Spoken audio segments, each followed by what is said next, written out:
Committee will come to order.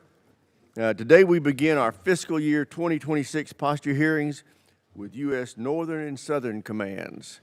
I want to thank our witnesses for their service and for joining us today and for the time it took to prepare for this hearing. It's very helpful. I appreciate y'all. We know that border security is national security. Over the past 4 years, we've learned that the hard way.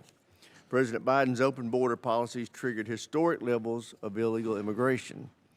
They also emboldened cartels that flooded our streets with fentanyl and other drugs made mostly with Chinese precursor chemicals. The human cost has been staggering. In the 12 months ending October 2024, over 52,000 Americans died from fentanyl overdoses. Republicans have been unequivocal. The real fix had to come from the top, and President Trump delivered. Through decisive executive action, including authorizing the deployment of 7,500 additional active duty troops to the border, illegal crossings have plummeted. In February, apprehensions were down 94% compared to the year before, and dangerous criminals and gang members are being removed from our communities. But the job isn't done. I look forward to working with the President and my colleagues on a reconciliation package that provides the DOD the resources it needs to support civilian authorities in sealing the borders. Meanwhile, America's adversaries are developing and fielding more advanced air and missile capabilities. It is clear the homeland is no longer a sanctuary. Chinese and Russian aircraft have ramped up activity around Alaska, including their first ever joint bomber patrol. North Korea keeps testing its long-range missiles, and there are signs Russia may be helping them. And China and Russia's strategic missile capabilities, including hypersonic weapons, continue to evolve rapidly. Amid these threats, it is alarming there is an effort afoot to auction off parts of the spectrum of DOD and DOD needs to track incoming missiles. This spectrum supports most of our military radar systems, including our early warning and homeland missile defense. Losing it would put President Trump's Golden Dome initiative at serious risk and undermine our security. Turning to Southcom, China's growing presence in our backyard is a direct threat to the United States. Through its Belt and Road Initiative, China is expanding its control over ports, space facilities, and 5G telecommunications in that region. It's also snapping up copper, lithium, and other critical minerals essential to its military modernization. These are not business deals, they're beachheads. In a conflict, these assets would be weaponized against us. That's why I support efforts to roll back Chinese influence in our hemisphere, especially in the Panama Canal. Thanks to this administration, U.S. investors are potentially set to take control of the Chinese-run ports on either side of this vital waterway. Panama has also quit the Belt and Road Initiative. Russia remains active in the region too, providing training and arms to Venezuela, Nicaragua, and Cuba, as well as spreading anti-U.S. propaganda. And the Kremlin is flexing its military muscle. Last summer, Russian warships conducted missile drills in the Atlantic before making a port call in Havana. It is critical the United States wins the strategic competition with China and Russia in the Western Hemisphere. I look forward to hearing from our witnesses and gathering their best military judgment on how we meet these growing challenges head on. And with that, I yield to my friend, the ranking member, for any opening comments he may have. Thank you, Mr. Chairman. I thank the witnesses for being here for our inaugural posture hearing for the new Congress. We have a lot of work to do in terms of looking at the budget, looking at our national security threats, and I think the chairman did a pretty good job of laying out what the concerns are in the North and Southcom region. Obviously, homeland defense is at the top of the list, and then organized crime that is involved in human trafficking and drug trafficking, and then the malign influence of China, Russia, and to some degree Iran in the region.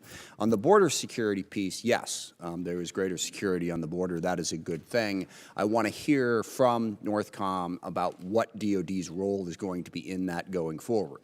We have moved considerable assets down to that border. And as the chairman noted, illegal crossings are way down. Is that level of commitment necessary, and what is it doing to readiness elsewhere? During the first Trump administration, we used some of our military bases to house migrants.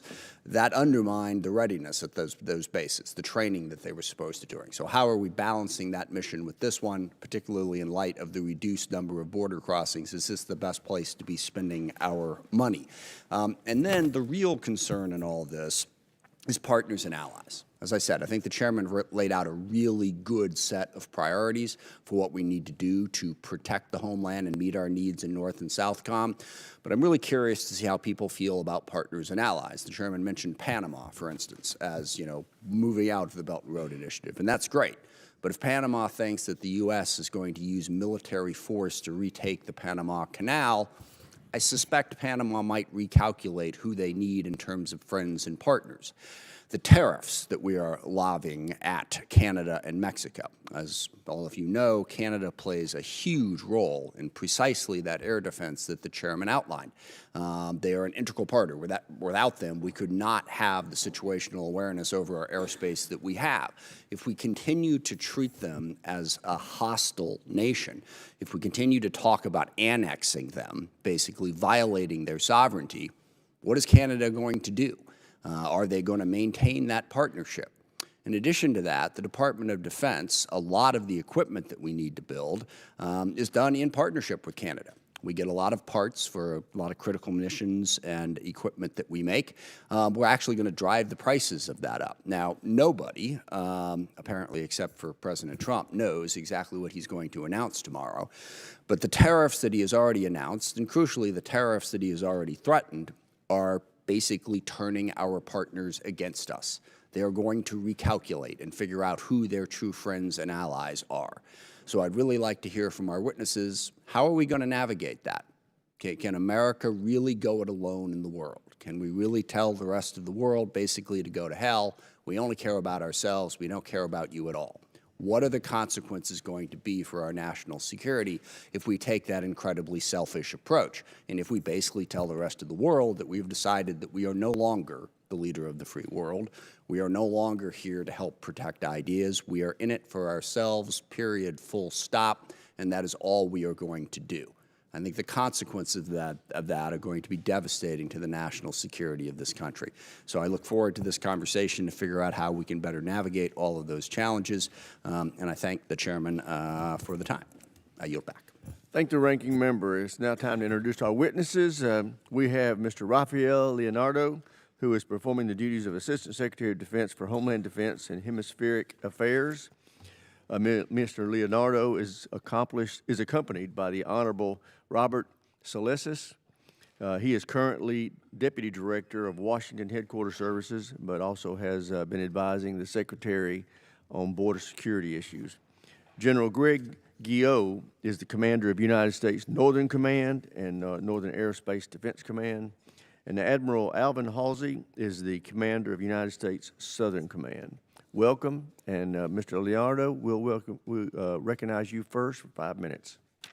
Great, thank you, Mr. Chairman. Chairman Rogers, Ranking Member Smith, and distinguished members of the committee, thank you very much for the opportunity to testify before you today on the national security challenges faced by the United States and U.S. military activity in North America and South America.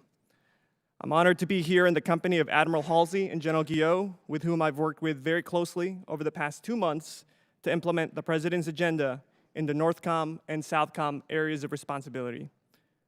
I'm also grateful to have with me today Senior Advisor to the Deputy Secretary of Defense, Mr. Robert Salesis. He also recently performed the duties of Secretary of Defense and Deputy Secretary of Defense and was at the leading edge of advancing early administration priorities, especially our efforts to secure the U.S. southern border. Additionally, he brings decades of experience in Homeland Defense within the department, and he looks forward to joining me in answering your questions today on behalf of the Office of the Secretary of Defense. Today, I'd like to emphasize 4 key points.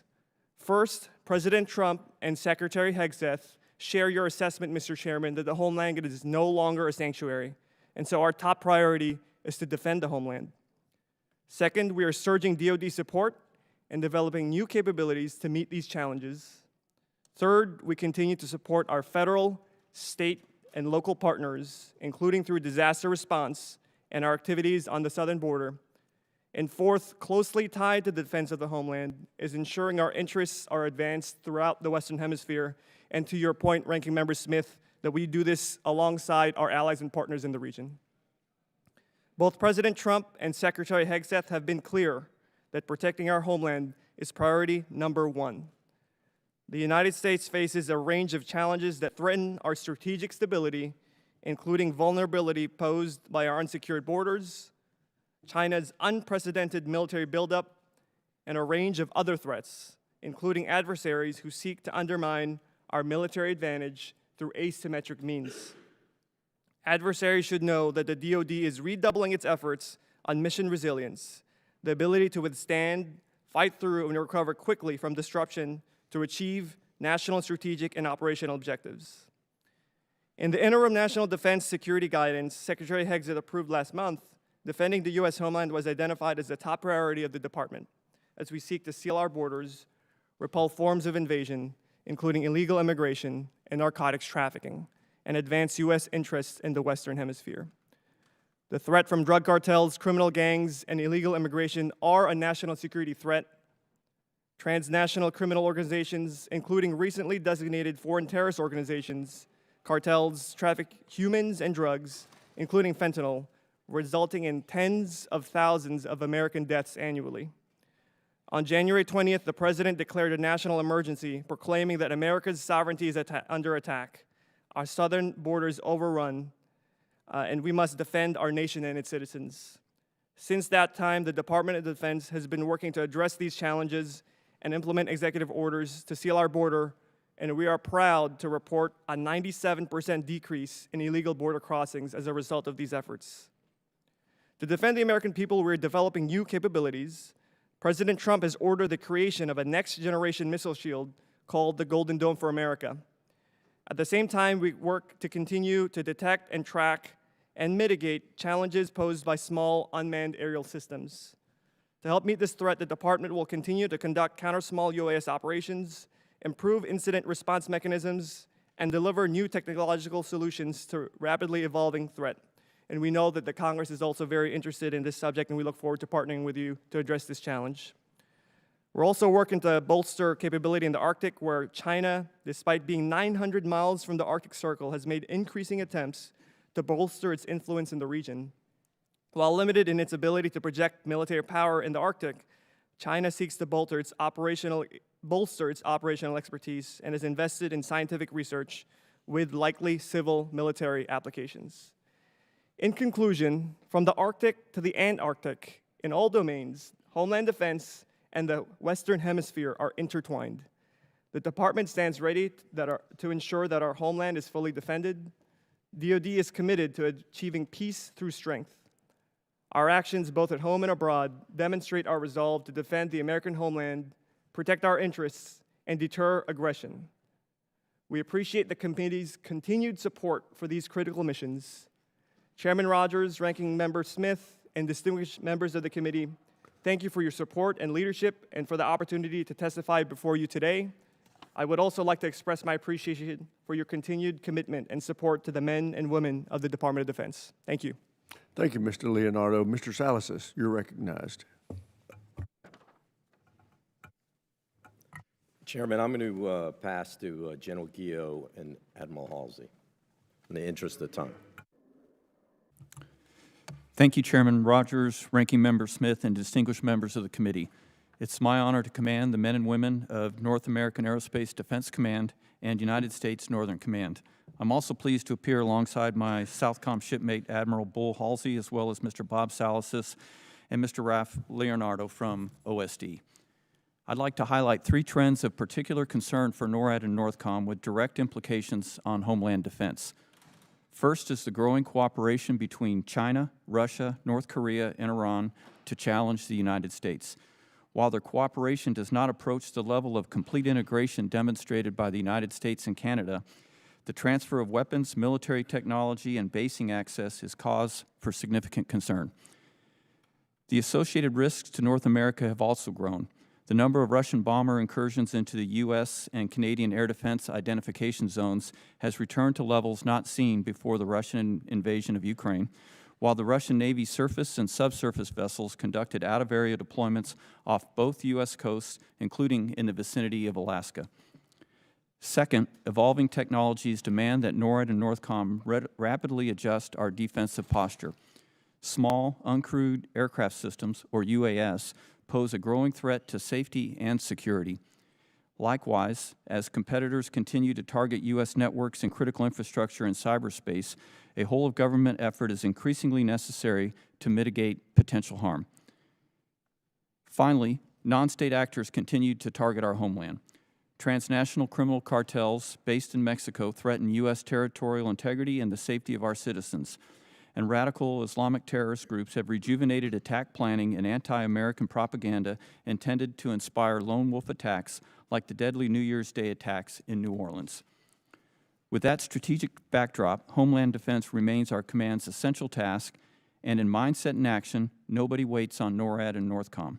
That mantra proved true over the last year as the command's planning and preparation generated swift and effective responses to competitor actions, major disasters, and emerging requirements. Over the past 12 months, NORAD and NORTHCOM intercepted joint Russian and Chinese bomber patrols off the Alaska coast, tracked Russian surface vessels off both coasts, detected and assessed numerous North Korean ballistic missile launches, tracked multiple Chinese dual-use military and research vessels in the Bering Sea and Arctic Ocean, and supported Americans in need following Hurricane Helene and wildfires in California while posturing to support Hurricane Milton response. We also deployed close to 10,000 troops and delivered unique military capabilities such as airborne ISR and destroyers in response to the emergency on the U.S. southern border, and improved defensive capabilities against all threats ranging from ICBMs to small drones. Looking forward, NORAD and NORTHCOM modernization is crucial to outpacing our competitors. Establishing a layered domain awareness network to detect and track threats approaching North America from seabed to space is critical to immediate and future mission requirements because we can't defeat what we can't see. To that end, I appreciate the Department and Congressional support for fielding all domain capabilities such as airborne moving target indicator satellites, over-the-horizon radars, the E-7 Wedgetail, and integrated undersea surveillance system. These capabilities support long-standing NORAD and NORTHCOM requirements and will serve as the foundation for the Golden Dome construct. Defending our borders and establishing a national missile shield, protecting critical infrastructure and force projection capability, and safeguarding our citizens will require the best our nations have to offer, and I'm grateful to the committee for your ongoing support of NORAD and NORTHCOM's vital missions. Thank you again for the opportunity to appear today, and I look forward to your questions. We have the watch.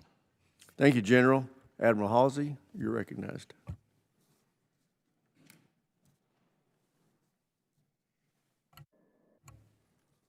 Chairman Rogers, Ranking Member Smith, distinguished members of the committee, I'm humbled to appear before you today as the 33rd Commander of the United States Southern Command. We are a warfighting organization, and I've moved forward to lead this command's service members, civilians, contractors, and their families as we embrace our vision of a secure, free, and prosperous Western Hemisphere. I'm honored to testify alongside General Gio, Mr. Salasys, and Mr. Leonardo as the relationship between United States NORTHCOM and United States Southern Command and our alignment with OSD is critical to the safety and security of our homeland. The United States and our partners in Latin America and the Caribbean are linked together not simply by history or geography, but cultural traditions, security and economic cooperation, and a steadfast devotion to democratic values. The enduring commitment to these values is the cornerstone of our collective partnerships. Today, this vision is in peril by a host of threats. These threats include strategic competition from China and Russia, the impact of transnational criminal organizations, and the complex transboundary challenges to include irregular migration, natural disasters, eroding democracies, food and water insecurity. China, our pacing threat, continues to its methodical incursion into our shared neighborhood, exerting diplomatic, informational, military, economic influence to export its authoritarian model to the region. Most focus to the east and west when they think about great power competition. A look to our south reveals that China has already established a presence. Its predatory and opaque investment practices, resource extraction, potential dual-use projects from ports to space threaten the security and sovereignty of our partners while jeopardizing the United States' national security. Simultaneously, Russia supports its traditional partners in Cuba, Nicaragua, and Venezuela, using malign propaganda, military engagements, arms sales, and force projection. Moscow is attempting to undermine the United States' leadership, interests, and influence in the region. Meanwhile, transnational criminal organizations continue to fuel instability throughout the region. They exploit the permissive environment to engage in brutal violence, illicit trafficking, and other criminal activities that undermine the rule of law, disrupt legitimate government functions, and are having devastating effects that have spilled over into our homeland, destroying lives. Border security is a concern for us all. SOUTHCOM recently stood up Joint Task Force Southern Guard at Naval Station Guantanamo Bay in support of the Department of Homeland Security to safely and humanely hold illegal aliens until they are returned to their country of origin. Our time is now. Deliberate and meaningful action to address these threats is required, or this region, our neighborhood, will continue to change. Partnerships are our most effective approach to countering shared economic and security concerns. They enable our enduring trust in the region. However, we cannot assume that that will always be the case. To be a trusted partner, we must be credible, present, and engaged. During my tenure at SOUTHCOM, I've witnessed how our enduring presence builds trust.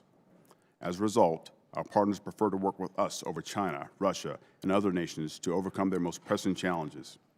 SOUTHCOM's continue to stand shoulder to shoulder with our partners. We have and will continue to respond rapidly to crises in any form. Together with our partners, we are building their capability and capacity to mitigate, respond, and recover from our collective threats. Sustained investment in security cooperation, combined in joint exercises, disaster assistance, among other initiatives, enable us to deliver and innovate at the point of need. As the Department sharpens its warfighting edge, I'm grateful for the continued support of Congress. This support is vital to defending our democratic principles and interests that underpin the stability and prosperity of our region and ultimately the security of our nation. Thank you again, Chairman Rogers, Ranking Member Smith, and members of the committee for this opportunity. I look forward to your questions. Thank you, Admiral, all of our witnesses, and I recognize myself for the first set of questions.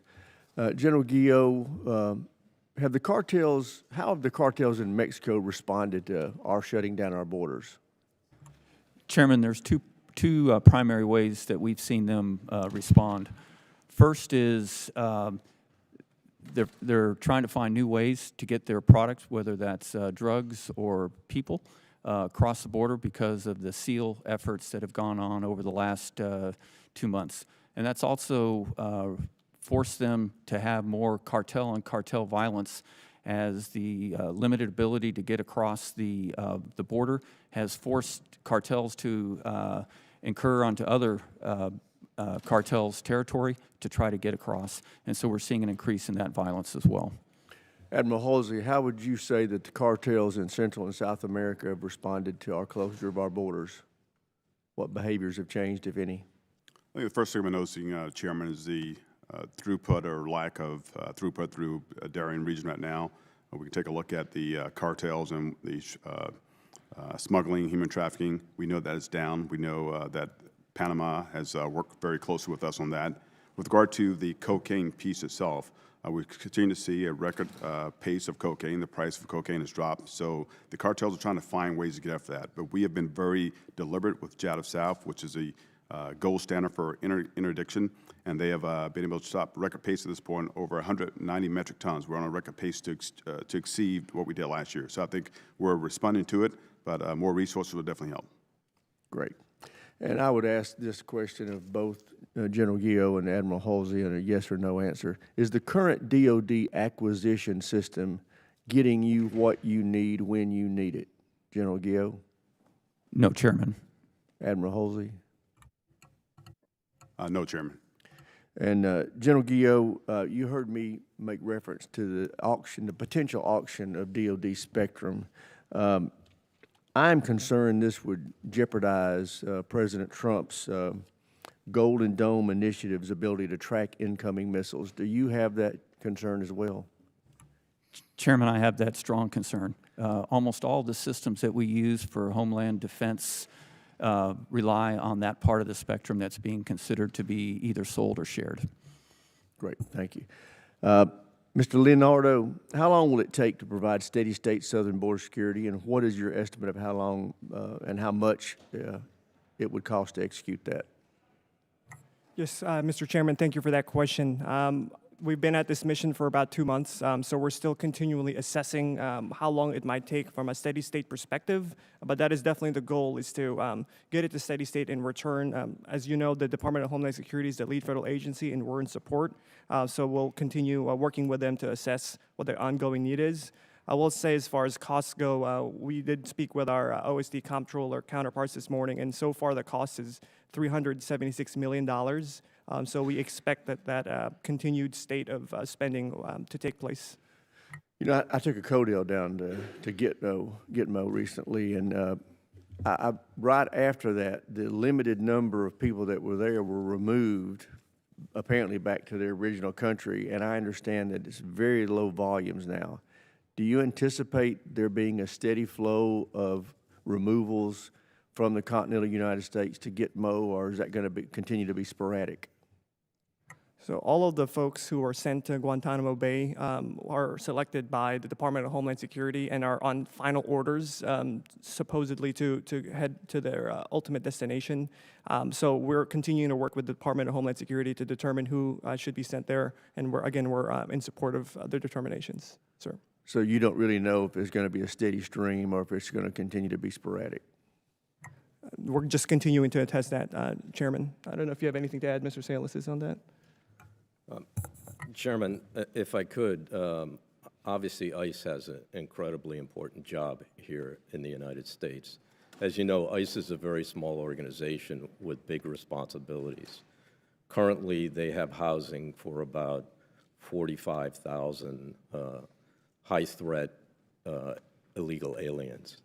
That capacity gets exceeded quite a bit, and so they need additional housing. That's where the department has stepped in, obviously to use Gitmo. So I do think we'll be continuing to use Gitmo for some time until ICE has more capacity to house high-threat illegal aliens. Thank you, Mr. Salas. I yield to the ranking member for any questions he may have. Thank you. Actually, I was curious about the acquisition reform question for both General Guillot and Admiral Halsey. You said, no, it's not adequate. How would you change the acquisition system to make it more adequate for your needs, both of you? Congressman, I think it's receptive to our requirements. My concern is the time it takes from the requirement process to go in until the capability is fielded. I don't have the expertise to tell you what needs to change in there, other than we need the required equipment faster. I'm sorry, but I find that statement a little hard to believe. You're a four-star. You've been doing this for a long time. You've got at least a little bit of expertise as to how the acquisition process is harming you, I would think. And we're very interested in this committee and how to change it. I mean, you're an end user here, so you've got to be looking at this a little bit. Can you give us a little something more about what you think should be changed about the process there? Well, Congressman, I would say that I think the requirement process is solid, but the time that it takes for it to go through and I be got through- that. I know it takes a lot of time. In fact, and it's just really important, I think, for everyone here. I think those two statements are in direct contradiction. The requirements process isn't solid if it's requiring us to take so much time to get us what we need. No, I mean, that's kind of where the problem lies, and I would hope we would want to change that process so that it didn't take so much time. the time to establish what the requirement is, I think, is solid, sir. What takes long after that is to go through the development and procurement and delivery process is the concern that I have. Admiral Halsey. Yes, Congressman, 2 points I would make. One, as I look in this region, I must be credible, present, and engaged. The thing I'm looking right now is counter-U.S. technology. I need more of that. I need it quicker, and we need to find a process to get after that from an acquisition standpoint. There are a lot of innovative solutions out there, and I'll continue to work towards that. From a ship maintenance standpoint or ship delivery standpoint, I need ships. I need to be, again, credible, present, engaged to get after TCOs, to get after counter-drug threat. That's just 2 points I would make. I'm sure I can find some more points with aircraft as well. For what it's worth, I think the requirements process is killing us. It is too cumbersome, too long, too much detail. We need to more quickly buy commercial, off-the-shelf solutions, not rely so much on programs of record and requirements. And again, as the end users, the degree to which in the building you can help make that argument, that's going to help us get you the stuff you need faster. General Guillot, talk to us about how Canada and the U.S. partner on our air defenses. Congressman, Canada and the U.S. are part of the only binational command in the world, NORAD, and have been for almost 70 years. So the air defense, aerospace control, and maritime warning mission are shared between Canada and the United States through NORAD.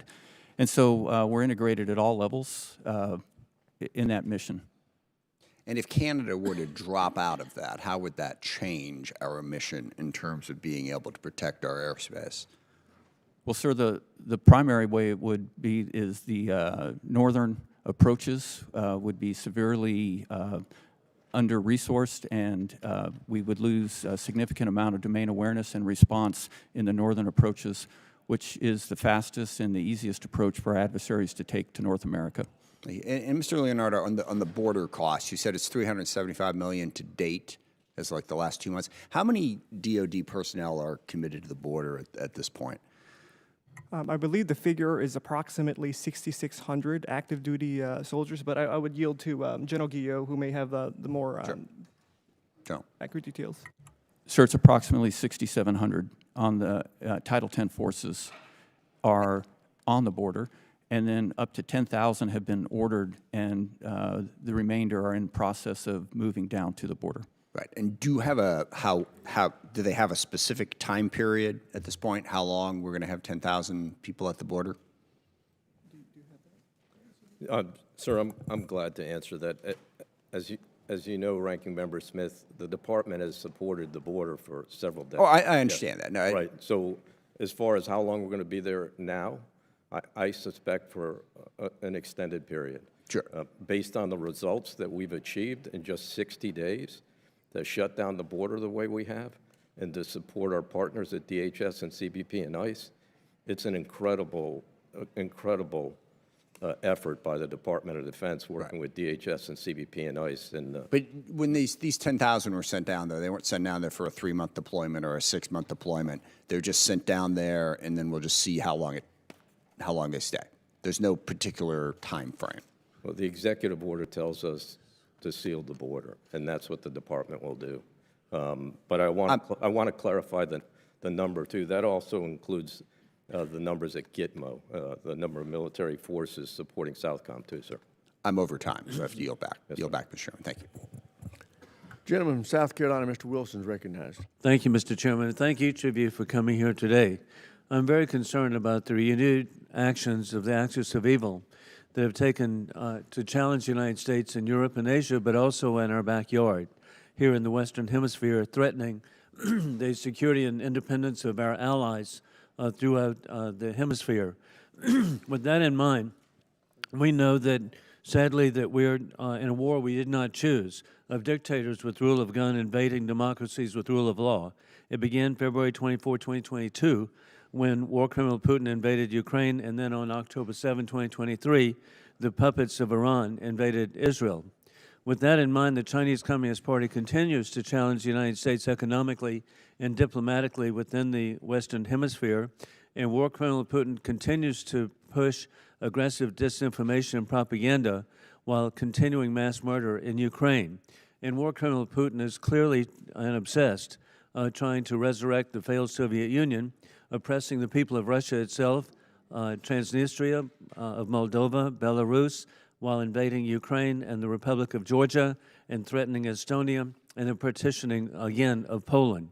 With all of that in mind, Admiral Hosey, right now, 22 of 31 countries of the Southern Command still have a part of the Chinese Communist Party Belt and Road Initiative.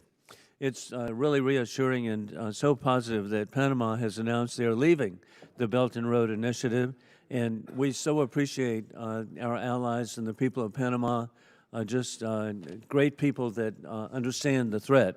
With that in mind, Admiral, what are the elements and what is the conduct of the Belt and Road Initiative, and what further resources do you need to ensure that we can continue the trend of pushing the Chinese Communist Party out of the hemisphere? Congressman, the Belt and Road Initiative continues to portray economic opportunity. We see it a bit differently. We think our partners, by the time they realize what's going on, they've been duped, right? They find themselves with high interest rate loans, more data insecurity, resource extraction. It goes on and on and on. I think we have to deliver by making sure we can have an alternative, right? So whether that's, one thing our partners continue to ask for is our presence, right? They want a security cooperation, but also we can look at raising the profile of our businesses in the region. We need to find a way to have economic investment. I look at the Office of Strategic Capital, DFC, Exim Bank, finding ways that we can deliver for our partners quicker. Thank you very much. Indeed, that's so important. And I do want to reiterate again how important Panama is and what a great model that can be for other countries of the hemisphere to have their economic independence to work freely in the world. General Guillo, over the past few years, we've seen Russia, China, and Iran continuously extend their reach into the Western Hemisphere.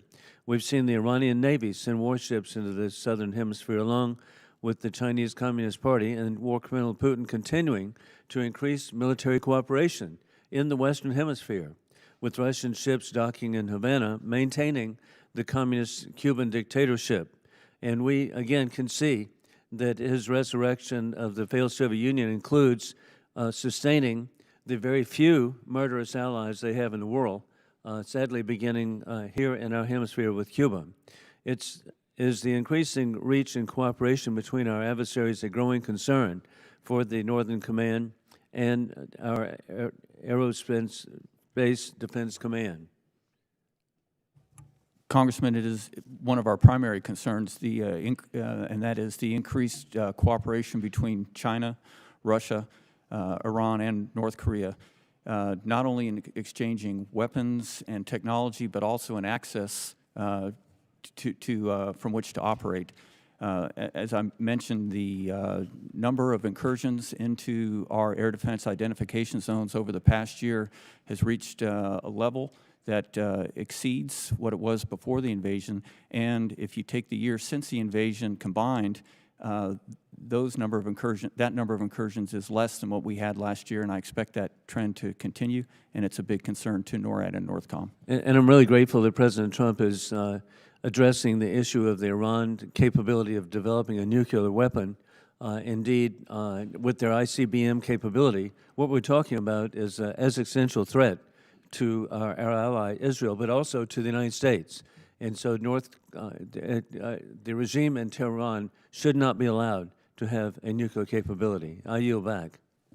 I thank the gentleman. Chair, and I recognize the gentleman from Connecticut, Mr. Courtney. Thank you, Mr. Rogers, and thank you to all the witnesses this morning.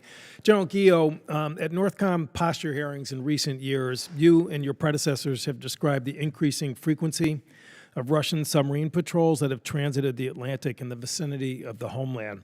You alluded to the undersea a number of times in your testimony. It's in your written testimony as well. Can you tell us, as best you can in an unclassified setting, if that trend is continuing? Congressman, the trend of approaching our coasts from both Russia and Chinese submarines is increasing, and we need a expanded undersea detection capability to ensure that we're aware of these and can properly posture to defend against submarine-launched cruise missiles or ballistic missiles. And when you say that undersea detection, you're talking about sensors, right? And I mean, there's obviously other levels of... Yes, sir, I'm talking about sensors. Right.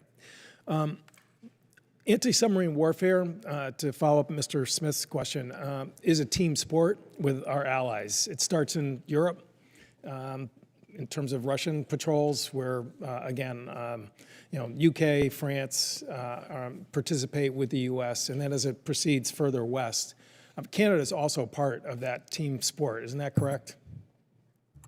Congressman, that's correct. And if you use the last out-of-sea deployment in July as an example, the nations that you mentioned had first detection. We picked up on those, and using both Canadian ships and maritime patrol aircraft, tracked the submarine and the surface vessels all the way until we handed it to Admiral Halsey's command, and they went into Havana. Thank you. And again, we're talking about a fleet that, despite the war in Ukraine, Putin continues to invest. In fact, yesterday, he was at a shipyard announcing, again, another generation of submarine capability for the hydrosonic missile payload, which, again, I don't know if you've been following that, but I mean, again, this threat is not sort of stalled out because of Ukraine. That's right, sir. So the maritime threat and most parts of the air threat have actually grown over the last several years, despite the activities in Ukraine. So again, the focus in terms of just what are the most effective ways to counter that clearly requires a multinational effort. And I mean, the good news is that we've had good participation in recent years. And I just want to associate myself with Mr. Smith's remarks that this trade war that has started is just a complete needless impediment in terms of, having maximum levels of participation. I mean, seeing yesterday the pictures of South Korea, Japan, and China announcing jointly an anti-U.S. tariff initiative with the leadership of the three governments shaking hands, honestly was sickening.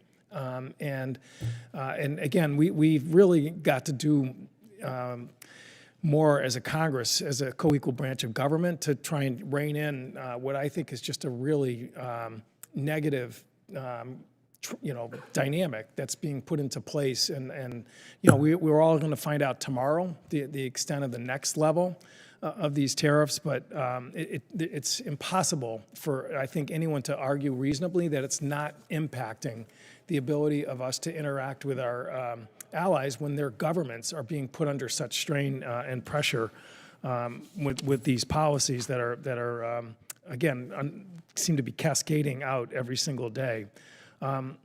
So, and again, just Admiral, the general referred to the fact that the Russian naval presence does make its way into your area of command. Maybe you could just sort of allude to that in my final minute. Yes, Congressman. Since 2008, we've had over 40 Russian air deployers into the region. So again, working with Northcom, we make sure we do some type of relay to make sure we can keep pace on those. I would say that we have to continue to have presence, and again, presence is power. We have to meet presence with presence. If we don't do that, then we're going to cede the space, right? So we have to make sure we stay in their face and have assets ready to engage. No, and Southcom usually has been the poor cousin in terms of Navy sort of allocation of ships. And so, I mean, I think your point, I think, is really an important one for us to hear. And with that, I yield back. Yeah, and we need to change that. There's a lot more resource needs to be going to South America, our presence there, than we've been doing in the past. Same thing with AFRICOM. With that, I'll recognize the gentleman from Georgia, Mr. Scott, for 5 minutes. Thank you, Mr. Chairman. I'll also want to reiterate the importance of the Western Hemisphere working together to combat the axis of evil, as we've called it in the past. Admiral Halsey, I want to start with you. You're from Peach County, Georgia, just outside of my district, but I go through it a couple of times a week, home of Fort Valley State and Bluebird Bus Company, so welcome to Washington. You're from a great part of the world. I want to talk with you a little bit about drug interdiction and what percentage of drug trafficking activity do you estimate that Southcom is able to observe and collect intelligence on with the ISR and other assets that you have? Congressman, we typically can action about 10% of what we see. So again, I think we have to be consistent, present, and engaged with this piece. And so more ISR assets definitely required to get after this. Okay, so I want to reiterate for everybody who's listening that of the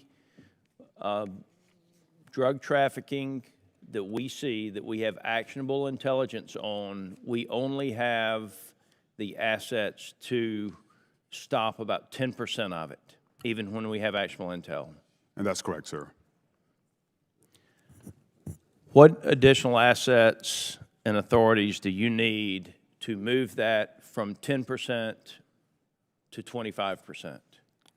And thank you for that, Congressman. I think we need consistent persistent presence to interdict and engage. We have to continue to do that. I think as I look at more maritime assets, aviation assets, ISR assets, and then the security cooperation, as we continue to build up our partners' capability and capacity.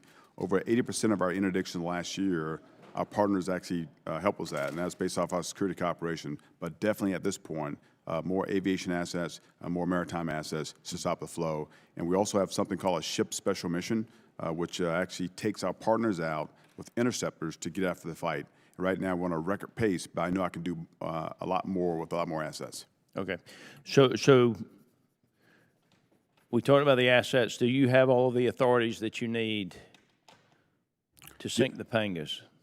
Yes, sir, I do have the authorities. We do warning shots and disabling fire from time to time, but no authorities for kinetic. That's not what we're doing at this point. But we are, again, we do warning shots and disabling fire. I think for some of us, we see sinking the Panga as actually saving lives because of the tons of drugs that come into the United States and the damage that it does inside America.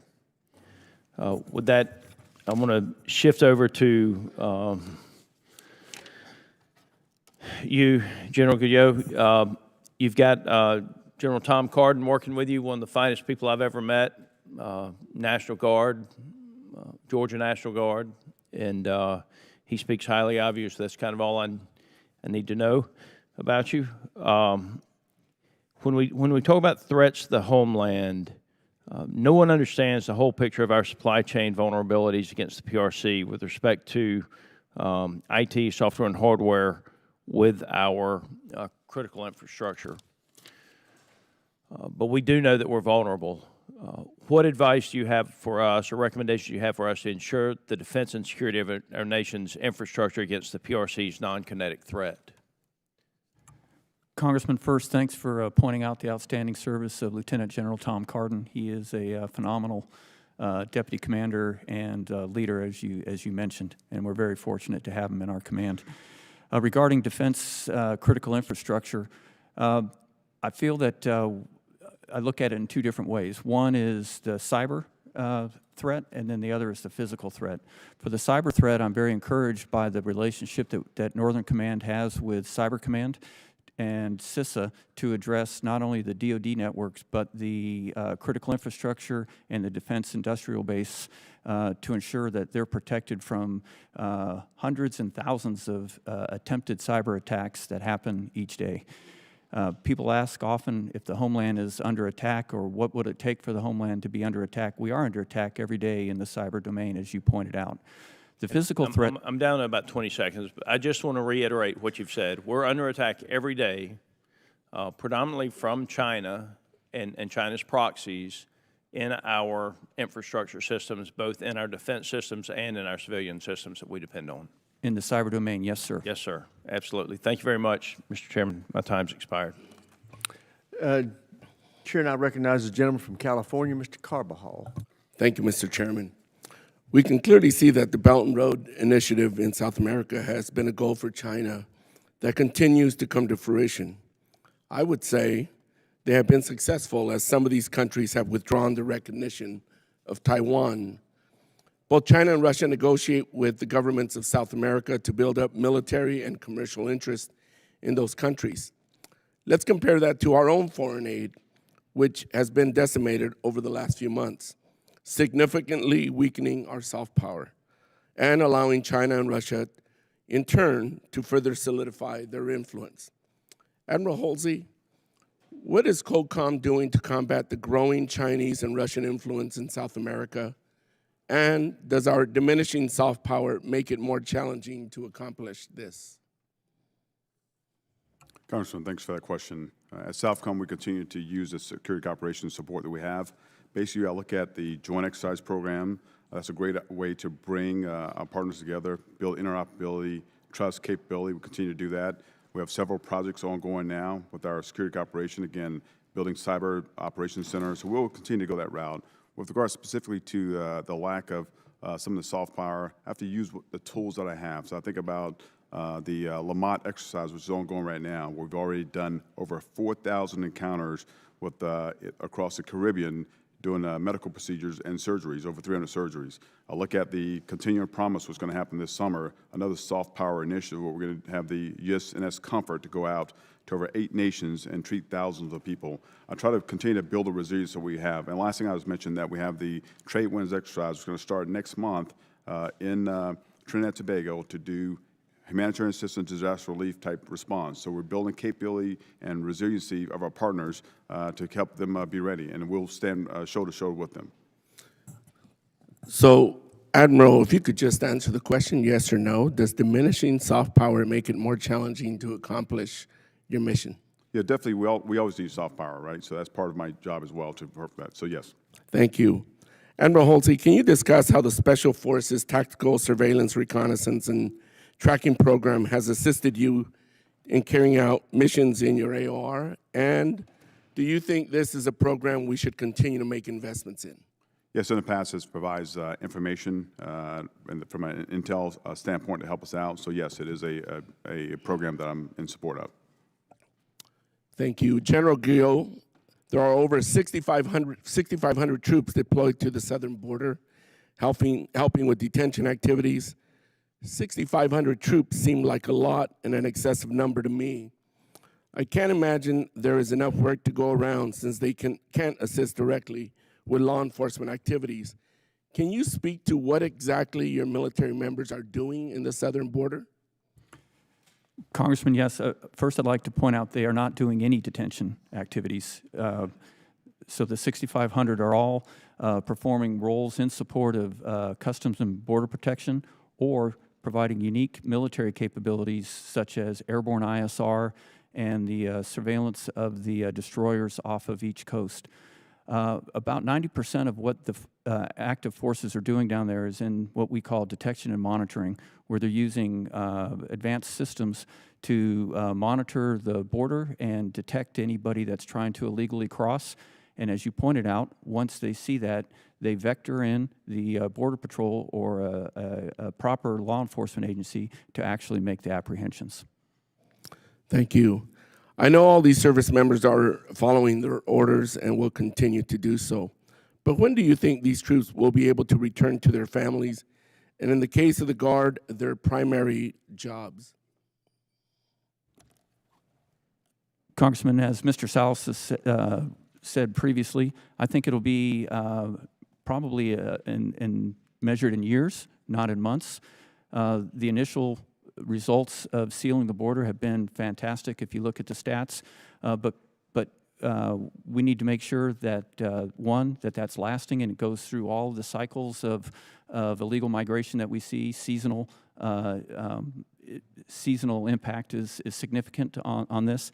And then we need to make sure that it's sealed and it remains sealed. And I think that will take probably a couple of years. What has been the decline in the migration since the buildup? Sir, all the stats that we see is that the numbers of detections, incursions, apprehensions are all 90 to 95 to 97% less than they were before the executive orders were issued. Thank you very Time's much. expired. Chair now recognizes the gentleman from Virginia, Mr. Whitman. Thank you, Mr. Chairman. I'd like to thank our witnesses for joining us today. General Gio, I want to begin with you. We had some conversations about what happened December 2023 at Joint Base Langley-Eustis, where we had incursion of UASs, small UASs, for almost a 2-month period. We got briefs about what happened there. They came in well lit. They weren't trying to hide anything. I felt bad for the base commander because he wanted to do something and wasn't getting backing from folks up the chain of command. We had a bunch of resources there where we could do things. None of those were used. If it wasn't for NASA Langley next door, we wouldn't have even had the sensors to be able to sense those unmanned aerial systems that are there on site. Let me ask this. We have, from a hearing then, asked for a priority list under 130I. What bases are priority? What's being done to protect those bases? How do we make sure those things don't occur again? I believe that our adversaries are probing, trying to figure out what we can do, what we can't do, and that's very telling to them. What they saw that day or what they saw over that month, it was very telling to them that there wasn't the type of reaction that was necessary. My question is this: What has been done in the meantime for us to be assured that NORTHCOM and NORAD is doing everything possible on these bases to protect them from these UAS threats? What's our counter-UAS? Where are we with prioritizing these bases? Where are we with training our security forces on base to protect those bases? Where are we with supplying kit to at least the priority bases or have some network of equipment that's necessary to make sure we're protecting these bases? Congressman, since the Langley incursions of December 2023, NORTHCOM has requested and then last November was given the responsibility to synchronize the DoD and, if necessary, interagency response to counter UAS incursions. During that time, we've conducted 3 assisted responses where we can use our new responsibilities to bring capabilities to a base, similar to what you saw at Langley, but this time with the authority to operate those systems based on our headquarters' close ties with the interagency and LNOs to get the FAA and other authorities that are necessary to operate once they land. The responsibility for defending bases resides with the services and with the installation, but what NORTHCOM has done is proposed a process where we would bring in flyaway kits to supplement or, in the case where there are no capabilities, provide the initial capability at that base to defeat that. Now, we don't have those kits yet, but we're in the process of acquiring those. I would say there's certainly a sense of urgency there in making sure that we get that done, especially here at the homeland. Sir, I share that sense of urgency. Thank you. Admiral Halsey, I want to point to a study being done, or project, I should say, at College of William & Mary called AID Data. And AID Data is looking at how China has dramatically expanded its footprint in critical mineral extraction around the world, but specifically in South America, specifically Peru. There are 2 large copper mines there that are mining at record pace. China's putting a significant amount of money into those regions, much the same way they did in Africa, in places like the Democratic Republic of Congo, where they own 16 of the 18 mines. You know, we in the United States can talk about resurging manufacturing and building all these semiconductor plants, but if we don't have access to critical minerals and rare earth elements, those things to the left in the value chain, then we can build all the plants we want, but none of that's come to fruition. Give us your perspective on how you see the Chinese footprint expanding in South America, specifically as it relates to critical minerals and rare earth elements. And Congressman, thank you for that question. It's no doubt that China continues to, or will like to, control the abundance of resources and rare earth minerals in the region. We know that. So I think what we have to do is have a solution. Recently, just last year, Exim Bank was able to finance a copper mine in Peru, but we have to continue to up that, right? So Office of Strategic Capital, Development Finance Corporation, we have to continue to raise the profile of companies willing to go down there. When we go to these regions, they know they have someone who's going to respect their laws, respect the environmental concerns, right? So we have to continue to get after that, sir. Very good. Thank you. With that, Mr. Chairman, I yield back. Chair, and I recognize the gentleman from Colorado, Mr. Crow. Thank you, Chairman. Thank you to all of you for your testimony today. General, I wanted to start with you. The Air National Guard plays a very critical role in America's national security. However, of the current 25 Air National Guard fighter squadrons, 15 do not have a recapitalization plan, including the 140th Wing of the Colorado Air National Guard, headquartered at Buckley Space Force Base in my district. That's why my good friend Don Bacon and I introduced a bipartisan legislation to stop the decline of fighter readiness and stabilize the Air Force fighter force structure across the active duty, Guard, and Reserve components. Your written testimony stated that the Air National Guard is critical to generating greater readiness against high-end threats through enhanced campaigning and training while remaining available to NORAD when indications and warning triggers are met. I, of course, couldn't agree more with you, as Mr. Bacon and many of us on this dais have advanced just that cause. So being in Colorado and being in close proximity to the 140th Wing, your predecessor testified not too long ago that it was key to have a fighter wing at Buckley Space Force Base to protect all of the stuff within the western United States, including the mini facilities in Colorado. Is it your opinion that that is still the case, that having an alert squadron in close proximity to NORAD and NORTHCOM and the facilities in Colorado and surrounding communities is still essential? Congressman, absolutely. The Buckley unit is an outstanding unit, does a fantastic job in air defense, and they're critical to protecting not only Colorado, but the region's critical infrastructure. And if there weren't a unit at Buckley, what would be the next closest unit? It would most probably be Tucson or Tulsa. Okay, a considerable distance. Yeah, yes, sir. And we map that, sir, all the time with the range of the aircraft, how far they can fly, unrefueled, refueled, and keeping Buckley and the capability they have there is essential for our air defense as well as for critical infrastructure. Thank you. And the projections were, I've seen a couple of different scenarios that if the 140th wing isn't recapitalized and phases out, they would still have to then have a rotational unit. Because of the things you just described, there would still have to be fighter aircraft there that would have to be rotated in, and that has costs to it, right? In fact, in some ways, rotating in units is more expensive than just maintaining a permanent unit.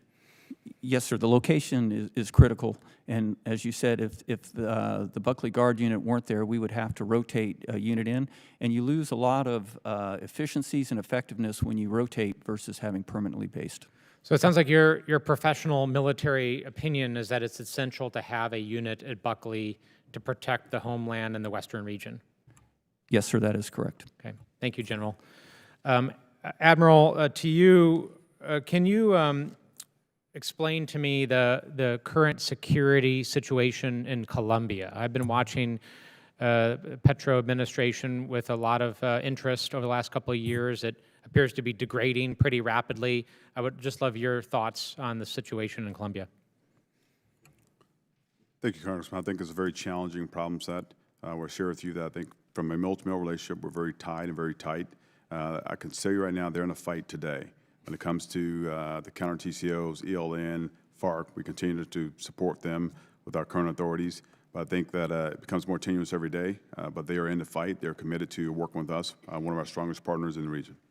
And what more should we be doing to engage and to assist our Colombian partners with that deteriorating situation? I think across the spectrum, it comes back to security cooperation, our partnerships, right? So whether it's joint exercise training, we do joint exercises, whether it's the different type of hardware and equipment, we can give them intelligence sharing, and we'll continue to do that. But we have to continue to stay at the forefront and understand their needs and work with them. And you've also mentioned in your testimony that diplomacy and non-military means of engagement are essential for you as a combatant commander.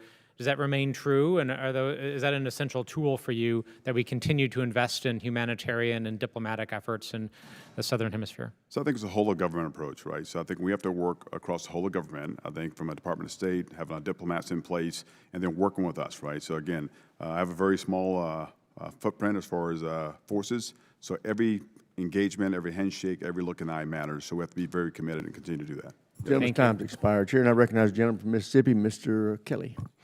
Yes, sir. And General, do you feel like our southern border is more or less secure today now that we don't have just unknown threats pouring through every single moment of every single day who may or intend to? Do you think we're more or less safe today on the southern border? Congressman, we are more secure today on the southern border. And talking a little bit, Admiral, just in Southcom, I think that is one of the areas we can have the greatest impact.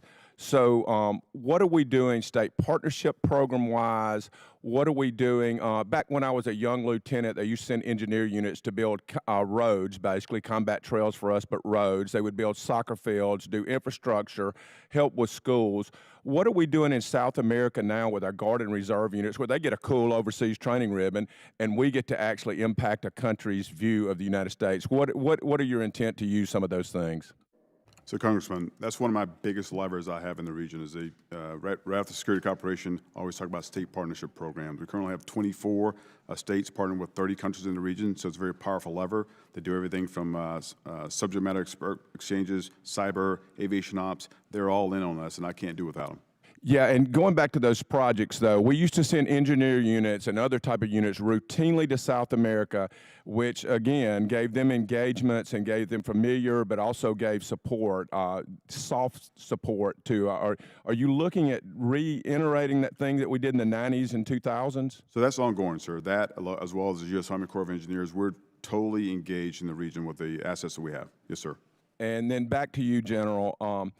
I'm really concerned. You know, we had a Chinese air balloon fly over the United States and basically surveil the whole United States, and we shot it down after it got everything that it wanted. We continue to have folks who surveil or send drones over our bases or put infrastructure things that have the potential to surveil. How serious are we in NORTHCOM in the protecting and hardening our bases against surveillance and also attacks? Congressman, between both NORAD and NORTHCOM, we're very engaged in what you described. NORAD to ensure that the air sovereignty of the United States and Canada are maintained. NORTHCOM for the UAS challenge that you mentioned. And we're working with the services and with the department to increase not only the capability, but also to expand the authorities we have to knock out not only aircraft or UASs that are a direct threat, but also that are surveilling over the installation. And I'd like to even see it expanded beyond the installation to ensure they can't see anything sensitive on our bases. Thank you, General. In the balance of my time, I yield to Mr. McGuire.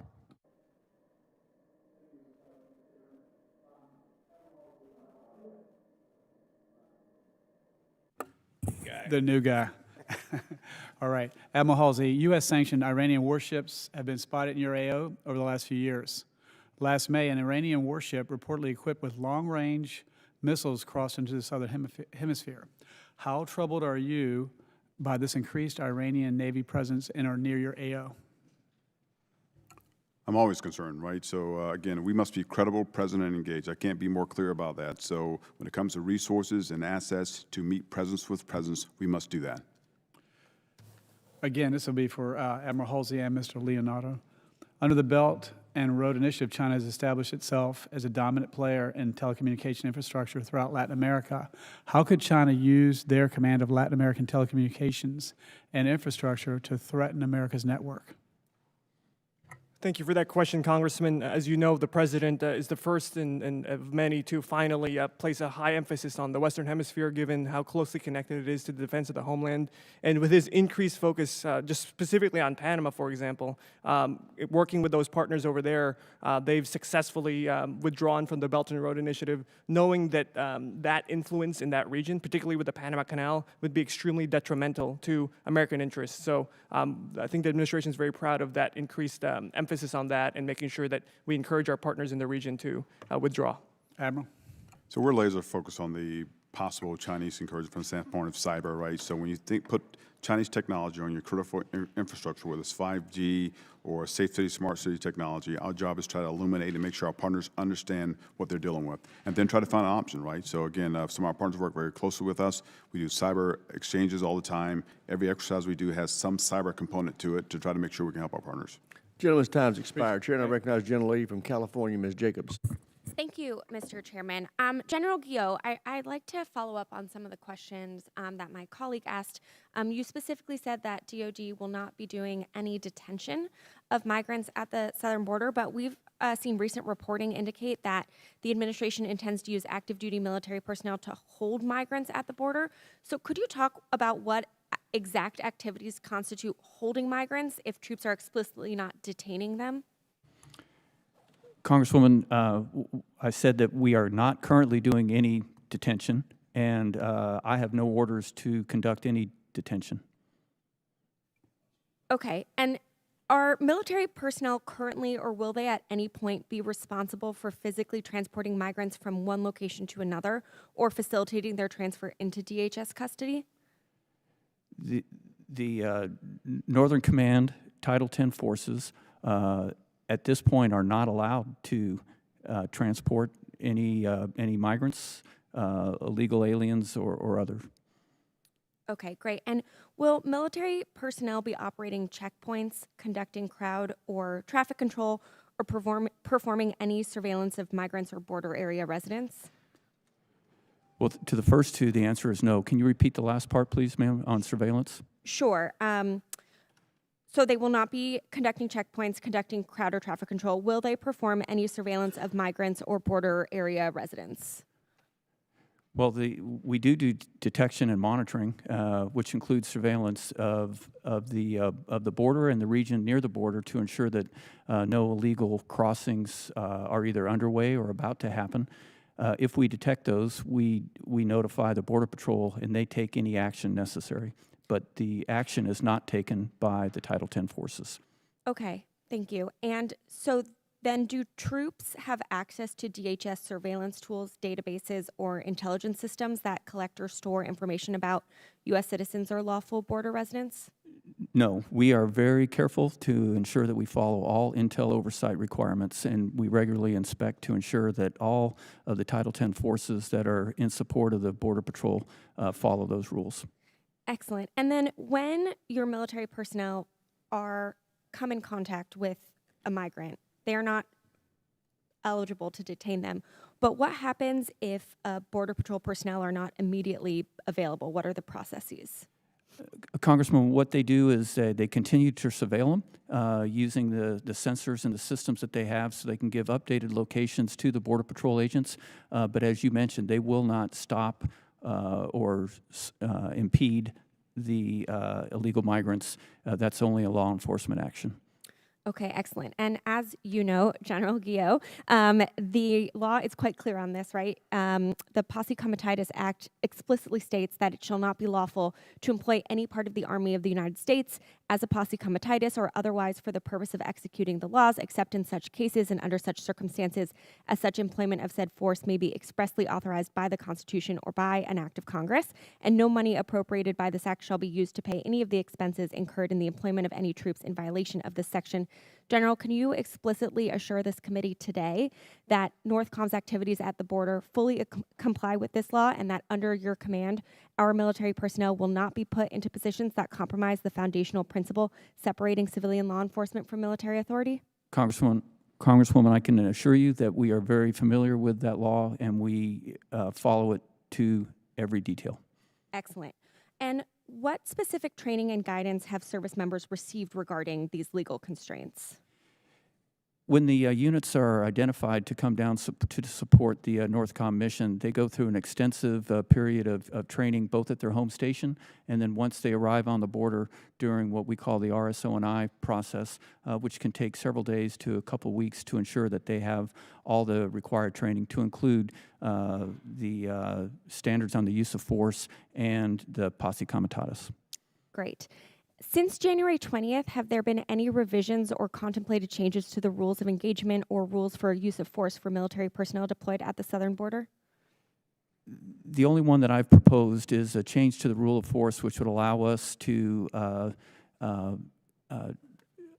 shoot down or bring down drones that are surveilling over our deployed and mobile troops. That's the only change to the use of force that I've proposed. Excellent. And are service members deployed at the border armed? Yes, I've directed that all service members that are operating in close proximity to the border will be armed with the weapon that they are trained to use, whether that's a long rifle or a sidearm. Gentlelady's time's expired, Chair, and I recognize the gentleman from Nebraska, Mr. Bacon. Thank you, Mr. Chairman. I'm on the right side over here, or your left. Thank you for being here. And I got to brag, I did serve with a Colonel Guillot back in the day. We both got to command the greatest wing in the United States Air Force, the 55th Wing. My first question is to General Guillot. Tracking hypersonics is a big concern for many of us, I know for you as well. Can you talk about the challenges of tracking hypersonics and also add, what is the time from, if it's a hypersonics launched in China, how long could it reach the continental United States? Congressman, and I share the shout out for the fight in 55th, and thank you for that. Hypersonics are very destabilizing. They're tremendous challenge to us because they start off often in a ballistic manner, which is very easy to predict where they're going to eventually impact. But because of their speed and their maneuverability, all that goes away once they enter the hypersonic and the glide portion of their profile. So I think it also, because the speed cuts down the amount of time, sometimes to as little as 5 minutes to detect, track, and predict where it's going to go. But because of the end-game maneuverability that they have, really, we don't know until the very end where these could go because of the maneuverability. What kind of capabilities do you need to better track this? What should we be funding in Congress? The HBTSS, the Hypersonic Ballistic Tracking and Sensing System, is an extremely promising satellite-based capability to detect and track the hypersonics through the regimes that I just described. And then I think that we're going to have to increase our commitment to defeat mechanisms, which are challenged for the same reasons that I just mentioned, the maneuverability and the speed. We have some great defeat mechanisms, but they aren't geared towards the speed and maneuverability that hypersonics bring. Sounds like a good priority for us to work on. We would appreciate it. Yes, sir. CJADC2 and AI and those growing importance for your air defense command and control. Can you talk a little bit about the importance of the Maven Smart System? Congressman, Maven Smart System has become the staple for our joint all-domain command and control system because it not only presents a picture of the battle space in multiple domains. Most systems show one domain or another, but you can get all domains in Maven Smart Systems. And the increasing number of layers of live data that can be brought in, everything from undersea through space sensors displayed at the same time. So it's a staple to both NORAD and NORTHCOM, and I see it growing in the future. Thank you. Admiral Halsey, what's the biggest gap that you have for the counter-drug mission, and what can Congress be doing to help you? Congressman, I think the biggest gap remains assets. We have to be consistent, present, and engaged, and have a consistent presence on the waters, in the air, to deter and interdict. So I think from an air standpoint, maritime standpoint, and ISR, all is very critical to the mission. Thank you. I want to follow up on a question that General Guillot got earlier about cyber. I appreciate you talking about it's not just ballistic missile threat or hypersonic, it's also cyber. And you got to work with Cyber Command and CISA, which is, there's a seam there. We're trying to close those seams. Are there any additional authorities that you need to work with Cyber Command and CISA? Sir, I think we have the authorities that we need, and I should point out the FBI is very active as well in our cyber defense. Having those organizations resident in our headquarters is helpful.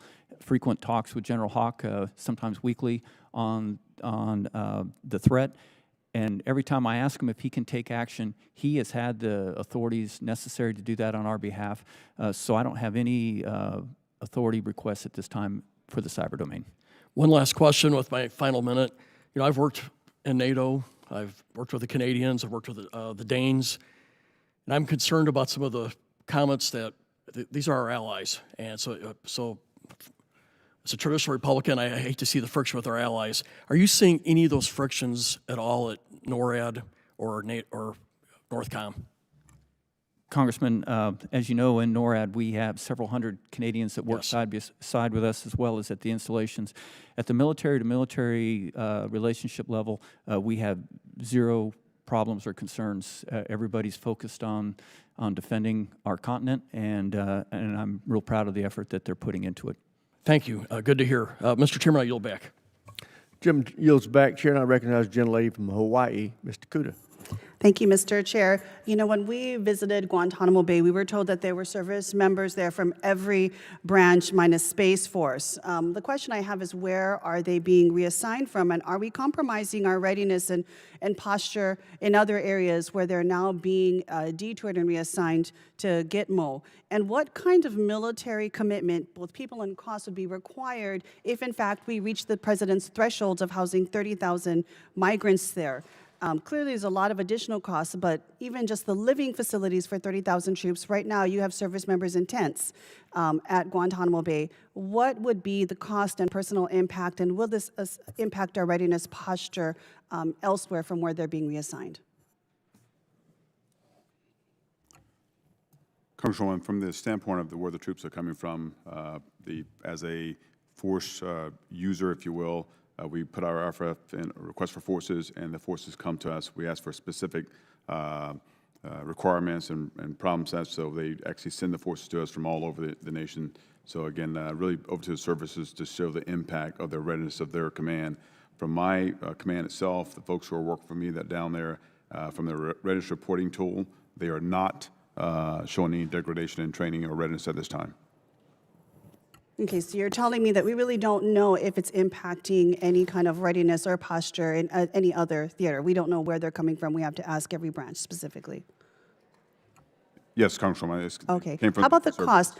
If we have over 1,000 service members there to basically oversee at the height, maybe 200, 177 individuals there. If we have 30,000 migrants at Guantanamo, what kind of military presence would you expect to have there at Guantanamo Bay?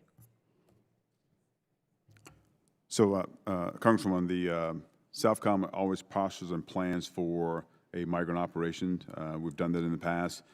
For our planning shows that if we were to go up to 30,000, if we were to do that, and we have not been told to do that, it's approximately 9,000 plus service members to do that mission.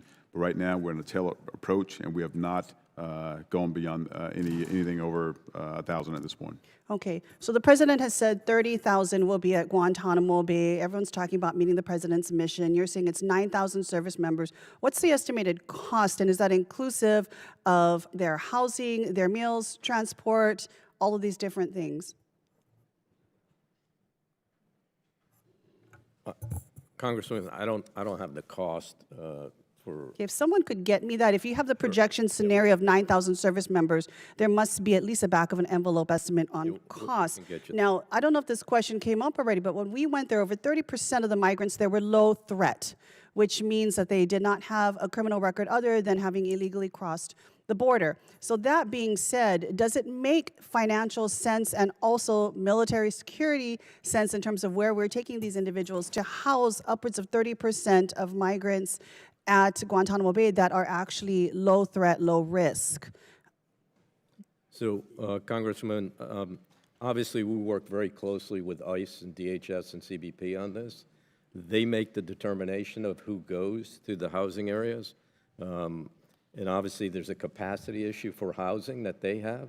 So they will make a determination who to send to Gitmo, whether it's high threat illegal aliens or lower threat illegal aliens. And what we do is we provide the capability to house them temporarily. Okay, so let's talk about housing capability then. Let's say 30,000 individuals do come to Guantanamo that are in fact high risk. We were told by ICE that they cannot be housed in soft-sided tents, like the tents that are currently sitting vacant right now. Do we have the hard structure capacity to house upwards 30,000 potentially high-risk migrants at Guantanamo Bay in hard-sided facilities? Currently, we do not have that capability. So basically, you're telling me the president's plan to have the hardened, most aggressive criminals, 30,000 of them housed at Guantanamo, is unfeasible. Well, at this time, we don't have the housing, but if we were directed to house high-threat illegal aliens at large numbers at Gitmo, we would absolutely execute that mission. Okay, I know I only have ICE has 26 ICE seconds has- of my time, so we'll definitely have that. Chair, I have more questions, but specifically, we've now been told that military bases will be co-used to house migrants. As the great-granddaughter of a Japanese attorney, Fort Bliss was one of those particular camps that actually housed them generations ago. What impact to readiness and budget constraints would this have on our O&M and MILCOM dollars if you now have to do a dual use in terms of both be a military base Gentlelady's and a time's migrant expired. facility? Chair now recognizes Thank you. I'll ask that question in writing. Thank you. Chair recognizes the gentlelady from Virginia, Ms. Kiggins. Thank you, Mr. Chair, and thank you so much to our panelists for being here today and for the update. Thank you for the work you're doing on the southern border, especially. I think we're all sleeping a little more soundly just knowing that our border is secure. But for the work you do, given Northcom's responsibility for defending against nation-state cyber threats, let's see, what's your assessment of the military's readiness to defend critical infrastructure, including power, ports, and logistic nodes? Congresswoman, I think it's the ability to defend in cyber for the DoD network is strong, and then for the ports, we rely heavily on CISA and Cyber Command to identify weaknesses, and there are some. There are teams that go out and check this. I think it's improving, and I think there's a lot of awareness on it, but there are still some vulnerabilities out there, especially when you get into the defense industrial base and in critical infrastructure that need to be addressed. Do you see it improving, or is it continuing to get worse by the day? Ma'am, I think it is, at least from the results that I'm seeing from the inspections, it is improving. That's good to hear. And then for both NORTHCOM and SOUTHCOM, both of your commands rely heavily on military Sealift Command for logistics, transport, and resupply, whether it's supporting contingency operations, humanitarian missions, or routine sustainment. Right now, MSC is facing serious challenges with manning and the availability of ships. How are these readiness issues impacting your ability to plan and execute missions that depend on Sealift support? I'll speak briefly from the standpoint of our mission we're doing in Haiti right now. Since November, the airport was closed, we've been able to fly 62 flights in there providing supplies to the MSS, so no impact there. I think as you look at some of the resources we flow down to the island as well as the commercial shipping, and so we've been safe there as well. So I think it's still, we have to continue to look at it and just make sure we notice our impacts that we're seeing, but right now minimal on my part from SOUTHCOM. That's good, thank you. And Congresswoman, based on where our locations are on the continent, we primarily use air and rail and have very little requirements that go by sea lift. That's good to hear. And then recently we were in New Zealand with a CODAL listening to some of the influence from China with some similar to kind of the Belt and Road Initiative that they're doing in Central and South America. But the New Zealanders were talking about kind of the shoddy workmanship from the Chinese, and that they didn't use local employees, local workers. They would come in and build bridges, infrastructure, then that would then fall apart. So it was almost like the Chinese had attempted to make some inroads. Places like New Zealand and some of the island chains out in the South Pacific, but then the people were really kind of catching on to what was going on and almost seeing through what was happening. So do you feel like that same thing is happening Central and South America, or are they making continued progress and really just helping with community development and people are buying that? Congresswoman, they're not buying it. They're seeing it. I think by the time they realize they've been duped with these relationships, again, more interest, poor construction, resource extraction.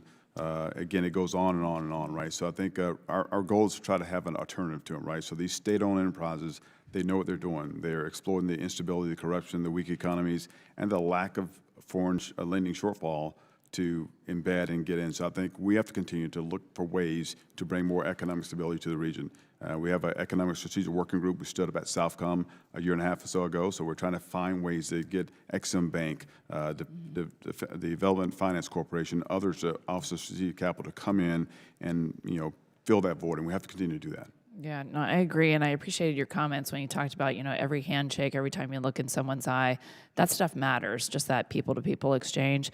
So along those same lines, we enjoy close relations with several Latin American countries, but how can we work with Latin American allies even more closely to achieve these close security cooperation on immigration, drug smuggling, and counter Chinese influence? I think our security cooperation, one of my biggest levers, provides that subject matter expert exchanges, joint exercise program. Those things put me on the ground, right? So now I can train side by side. It builds confidence, trust, and really just that knowing that we're there for them. So we have to continue to do that. Security cooperation. I agree, and just to echo Trent Kelly's words as well, and my dad, just growing up, he was in the Army Reserves and used to always go down there and work on those projects that he mentioned. I remember that, and I think those one-on-one things that we can do to help their communities are so meaningful. So thank you so much. I yield back. Chair, and I recognize the gentleman from New Mexico, Mr. Vasquez.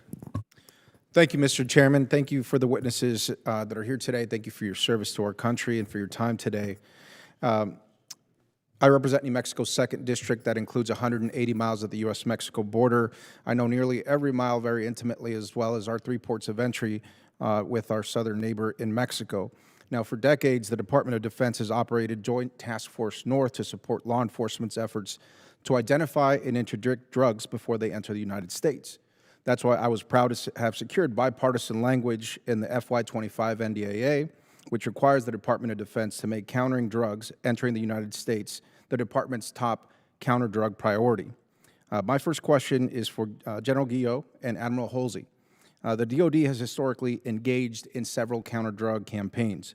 The dynamics of illicit drug smuggling have shifted over the years, and it's no secret that there's been an influx of fentanyl and other precursor chemicals coming into the United States from places like China. Could you give me an example of how the department has shifted its focus to prioritize countering the flow of fentanyl into the United States? I'll start here, at least from a Southcom standpoint.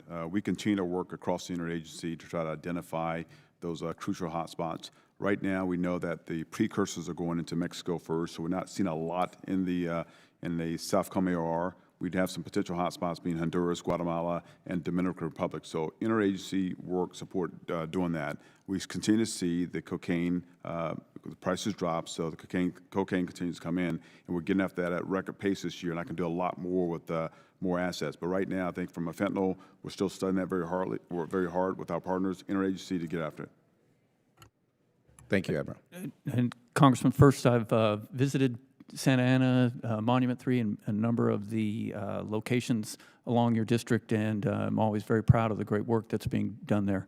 Regarding the fentanyl, we've seen the numbers drop significantly over the last 2 months as we've sealed off portions of the border and also established maritime blocks for this. We're waiting to see what's the next way that they're going to try to get that across. We established a joint intelligence task force that is bringing in the interagency and the intel community, along with Border Patrol and DoD intel experts, that's really illuminating that flow in, as you mentioned, with the precursors, where it's being assembled, and then how they try to get it across the border. I think this is going to take more time, but I think that we're on the right track to find and put the pressure on the cartels in ways that they haven't had pressure put on them before to make them find other ways to earn money than fentanyl. Thank you, General. And I think our best resources are used in the ability to both counterdict the smuggling activities that happen, but more importantly, the actual precursors that are coming in from China and the manufacturing and the laboratory facilities that the cartels are using to then move that product across the country. I believe that's one of the best resources for DoD to continue its focus on, so thank you for that. And I remain committed to working with the department to stop the spread of fentanyl in our country. Now, I do have some serious concerns about a recent shift in DoD posture when it comes to immigration enforcement. And it is DHS's job to enforce our domestic immigration laws. And I believe DoD has to remain focused on preparing to fight and win America's wars. And I'm very concerned the department is wasting some of these precious resources, which I've seen firsthand from talking to DoD personnel at places like Santa Ana Monument 3 and the Santa Teresa Port of Entry and the Santa Teresa Sunland Park Station. Now, it's been reported that there's plans for the department to detain and process immigrants at installations like Fort Bliss and Kirtland Air Force Base. Mr. Leonardo, are there any plans to house individuals or families at Kirtland or other installations in the region? Thank you for your question, Mr. Vasquez. And the administration shares your concern about the flow of fentanyl, which is why we're eager to support the Department of Homeland Security in any way that we can. I'll note, as mentioned earlier by General Guillot, the Department of Defense and its military service members do not do direct detention. This is always in support of ICE and CBP and the Department of Homeland Security at large. Thank you, Mr. Leonardo. I have 20 seconds, and that was not the question that I asked. My question was about immigrants being housed at Kirtland or Fort Bliss. So just in terms of the actual expenditures that we are spending to potentially use Department of Defense facilities for migrant detention, I believe takes away from that critical mission of counterdicting fentanyl traffic. And so I'd love to see those millions of dollars actually used to protect Americans, and I believe that's best used by making sure that we can stop the flow of fentanyl. Gentleman's time's expired. Chair, and I recognize the gentleman from Louisiana, Mr. Higgins. Thank you, Mr. Chairman. General Guillot, you're familiar with the Joint Reserve Base at Belle Chase in Louisiana? Yes, sir, I am. They house the 159th Fighter Wing. They do a hell of a job defending our border at the coast. They work together, of course, with their partners, and they fly F-15Cs. You're familiar? Sir, I'm very familiar. Yes, sir. Would imagine you are. I've been advised that the Air Force plans to send F-15EXs to the Kadena Air Base in Okinawa, and my sources state that Okinawa would have difficulty supporting some of these new aircraft, and in defense of our homeland, which is the subject of today's hearing primarily, it would seem to a reasonable American that perhaps we should deploy these F-15EXs to the 159th Fighter Wing to defend our coast, to replace these older craft, as opposed to sending them to Japan.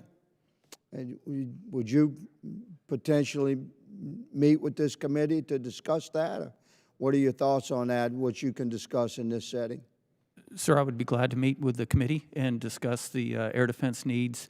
The F-15C, although old, is still unmatched in air-to-air combat, and it does a great job, but as you mentioned, being old, maintenance problems, reliability problems, and fatigue on the aircraft is setting in. I would love to see all of our F-15 units replaced with EX. So respectfully, General, if the old aircraft are all cool, why do we need new ones? Well, as I mentioned, the maintenance... New ones are newer and better, right? The new ones are better. I would like to see them replaced with EX. So to defend our coast, regular Americans might expect that we might use the best. I'm just putting this out there. We might use the best and most modern aircraft to defend the Gulf of America and to patrol the Gulf of America, as opposed to sending them overseas. So all I'm asking respectfully, sir, is that we have that conversation and we can engage in that conversation in another setting. Will you commit to that, to me and my office and to this committee? Yes, sir, absolutely, and I want to make sure I was clear. I would love to have the F-15EX. Well, that's a real good answer. Yep. We're going to stop there on the F-15s, because I want them in Louisiana. I think it's a real good idea. You mentioned earlier, General, regarding the northern trajectory. My colleagues across the aisle are quite upset about corrective actions that the executive branch is taking regarding our relations with our allies and adversaries alike across the world. You mentioned the northern trajectory. It was brought up as a concern. So when you describe the northern trajectory, you're talking about tracking ICBMs. Is that correct? Yes, sir, and cruise missiles. Okay. So ICBMs and cruise missiles. So the American technologies on sea-based and land-based and space-based technologies that track these launches, the launch of a cruise missile or an intercontinental ballistic missile from a northern trajectory, from that an adversary would most likely use to make a fast and effective approach to the United States. Can we track that with Canada or not? Without Canada or not? We can do the detection and the mid-course tracking, depending on the route. There's some routes where we could track it without Canada. Others, if it goes straight, in the 12 o'clock position, we would need Canadian assets. So the Canadian assets that you're describing, would you clarify the way those joint operations work when it comes to tracking an ICBM? Does this not transcend trade negotiations? And we're talking about an incoming nuclear missile. For ICBMs, the capabilities are all United States. Canada has a policy that they don't conduct ballistic missile defense. For the cruise missiles, we would rely on some of the radars and the fighters that Canada has, depending on the route of the cruise missile. So you've worked with our Canadian allies for a long time, correct, General? Yes, I have, sir. Can you envision any scenario, under any conditions, where there would be an incoming cruise missile, ICBM, detected by our Canadian allies, or by American tech, that we would not share that with Canada and vice versa? Gentleman's time's expired. Have to answer that for the record. Chair now recognizes the gentleman from North Carolina, Mr. Davis. Thank you, Mr. Chairman. Thank you so much, Mr. Chair, and to the witnesses for being with us today. My question is, and I would love to hear General Gia and from the Admiral Halsey. How is Southcom and Northcom working together with Latin America and others in particular? I continue to hear a theme, identifying new ways that the cartels are now looking at making a path for illegal drugs into our country. Congressman, two new ways that I think illustrate how Southcom and Northcom are working together. One is we recently established the Joint Intelligence Task Force Southern Border, which is headquartered in Tucson, Arizona, along with at a CBP facility. And what we do is we bring in interagency, DoD, and intel community feeds and fuse it and redistribute that information from there. That has led to unparalleled sharing of intelligence data on this mission set that used to be available, but not all processed from one location, and Admiral Halsey's team is a strong participant in that. The other is, as we've deployed ships into the Gulf of America and also off the Pacific coast to counter illegal drug and migrant flow, we built into the plan that we could seamlessly move these ships further to the south if required to benefit Admiral Halsey's Jihad of South mission. Or his resources could move more to the north to seamlessly address the illegal flow of drugs and illegal migrants around, the Gulf or in the Pacific Ocean, around San Diego up to the coast. We've never had that level of cooperation between our two commands before. I would just add that as I look at the Jihad of South, they remain the gold standard for the detection and monitoring mission. And so we a great collaboration with General Guillo, but also I have to say our partner nations, right? So security cooperation, 80% of our interdictions last year was conducted along by, with, and through our partners. We have something called a ship special mission where we can position ourselves and then use the interceptors to get after it. Another thing we're working really hard with Jihad of South is this AI machine learning. So now, based off that technology, based off time of year, size ship, aircraft, we can predict where it's going and make sure we can have assets there. But again, consistent presence is required, and I have to continue to do that.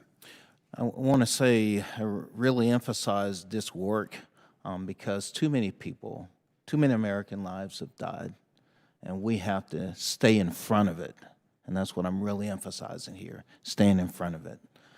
I want to shift gears, if I may, for a second. Was honored to be able to travel with our chair and other committee members to Guantanamo Bay. My question is, as we've seen now Guantanamo Bay exists as an alternative while Homeland Security is actually increasing capacity, what do you see as Homeland Security increases that capacity, the long-term role then with Guantanamo Bay? Mr. Salas. Congressman, thank you.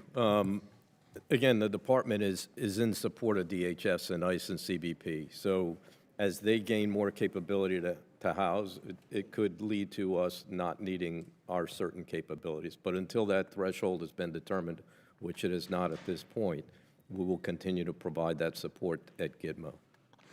And a follow-up there, do you anticipate or see any level of a timeline in terms of dealing with the capacity? I know that ICE is working very hard at trying to identify additional housing, but I think they will continue to rely on the Defense Department to support that for the near future. Okay. Thank you again for being with us today, and I yield the remaining balance of my time, Mr. Chair. Gentleman yields back. I now recognize myself for 5 minutes of questioning. Admiral Halsey, by the way, great name. You had to be a Navy man, right? You had to be, right? Okay. Admiral Halsey, do Cuba, Venezuela, and Nicaragua pose a security threat to the United States? Yes, Congressman. How big a security threat? I think it's very challenging. I think as I look at the region and watch the engagement, I can see out-of-area deployers come in from Russia and pull into Cuba. When I watch Iranian ships come over and deliver goods and services to Venezuela, it becomes very challenging. And so we have to continue to keep our eye on that piece and make sure, but I can't be more clear. I got to be consistent, present, and engaged, and when I have aircraft, assets, ships in the region, I can block those maneuvers. And would a regime change in those three countries make your life easier and also make America much more secure? That's more of a policy question. I think anything that's going to make us more secure, I support, but that's more of a policy question. Well, if Cuba, Venezuela, and Nicaragua became friends instead of the way they are right now, enemies, would that make your life easier? Yes, if they're friends, that'd be totally Democrat. Right now we have 28 democracies in the region, so if we had 31, that'd be great. Do you think Cuba is the head of the snake in stirring up trouble in the region and also helping Russia, Iran, and especially China in the region? So I would just say this, let's be clear, they do it because they know they have the backing of some of the nefarious actors, whether it's China and Russia, so I think it's a little bit of both. And I share your concern about the intrusion or the incursion of Russia, Iran, North Korea, and especially China in our hemisphere, and I think for far too long we have been maybe not blind to it, but certainly not paying the attention to what's going on in South America with these nefarious actors right in our own backyard, and I think we need to start paying much more attention to it. Do you agree with that? I totally agree with that, sir. Okay. General Guillot, how many cartel members are there in the southern border? When you estimate, how many actually are members of the cartel? Number of people? Yeah, number of people, number of cartel members, yeah. Sir, my estimate would be certainly in the thousands, as there's 20 or 25 to 30 different cartels that we're tracking and watching. Can you give me an estimate of how many thousands? No, sir, I can't, but I will follow up with that. Okay, so, but those thousands are killing 50,000 Americans every year? Through the fentanyl, yes, sir. Okay, and while we've had great success in stopping the flow of migrants, I mean, we're down 90%, which, by the way, runs counter to everything we were hearing during the previous administration, said they needed a lot more money, and really all they needed was policy and will to do it.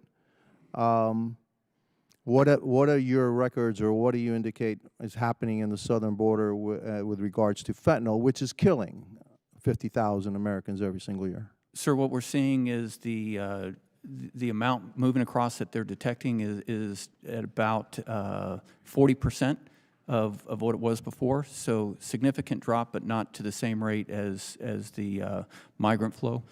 And then what we're also seeing is that a lot of frustration with the cartels at their inability to get fentanyl across the border, and so they're pursuing other locations to send it other than the United States. Okay, and so they've been labeled as terrorist organizations, right? They have, sir. What are we doing about that? What are we doing about that? Yeah, what are we doing about it? They've been killing they've killed probably 500,000 Americans, and they're killing still 50,000 Americans every year. They're a terrorist organization. They're right across the border. What are we doing about it? Well, for the last 2 months that NORTHCOM has had the mission, we've significantly increased several hundredfold the amount of intelligence that we're gathering on the cartel members. And do you think intelligence alone is going to stop them from shipping fentanyl across the United States and killing 50,000 Americans? Well, I think it can, not alone, no, sir, but I think it contributes to the other actions that we're taking that is stopping it at the borders and that's stopping it from going through the maritime. Do you think it's the number one duty of government to protect its citizens? Yes, sir, I do. And do you think we've been doing a really good job at protecting American citizens from the poison that's been flowing through the southern border?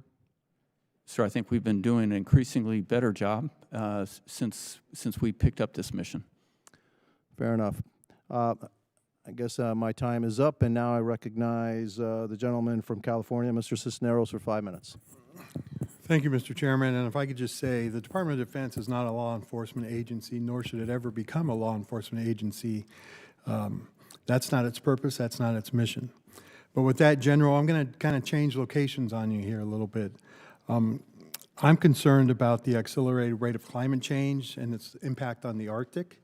The melting of the polar ice caps is creating an opening of sea lanes up there. It's kind of making it quicker, easier path for China shipping, China military, the Russians as well, to kind of transit that way and with quicker access not only to Alaska, but down into the west coast of the United States.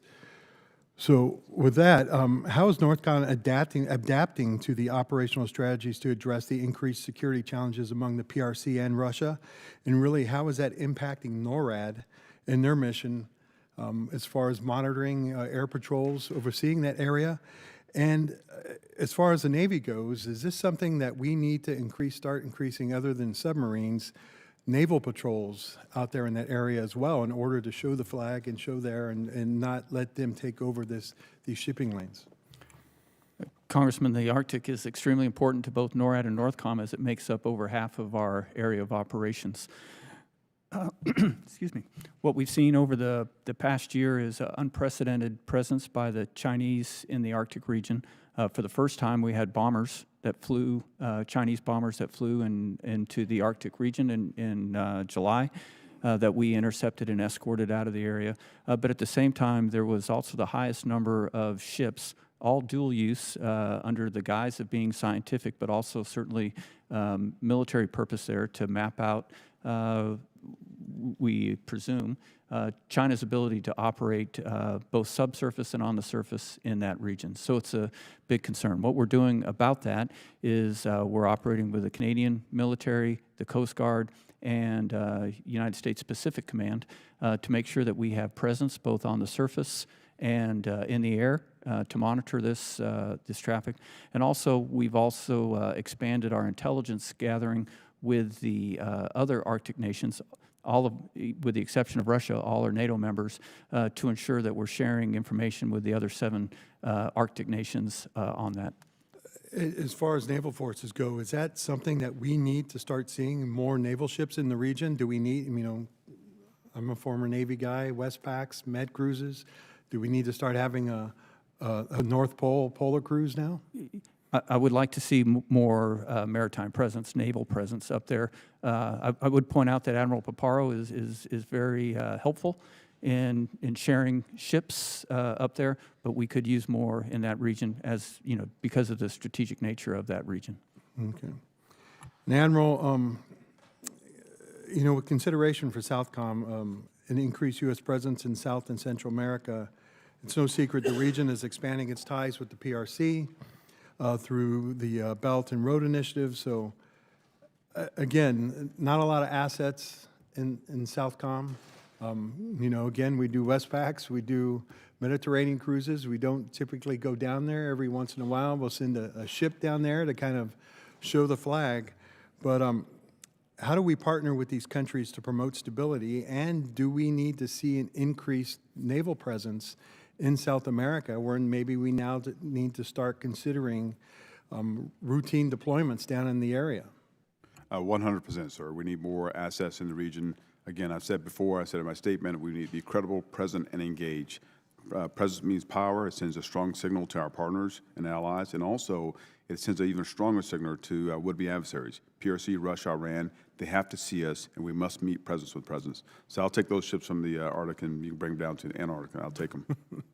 Well, hey, look, we need to do more to increase the size of our Navy, but we need to have those ships kind of in those areas. And I know the big struggle with NORTHCOM and SOUTHCOM has always been assets, but we need to figure out a way so that we can get the assets to you as well, because those regions definitely are becoming more important.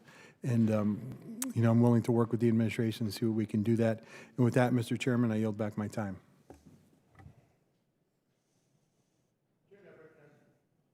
Chair, I recognize the gentleman from Wisconsin, Mr. Van Orden. Thank you, Mr. Chairman. Thank you all for coming. I'd like to give a shout out to my 2 E-Dogs in the back there, Chief Master Sergeant Storms and Sergeant Major Rodriguez. We know who's really running the show, gentlemen.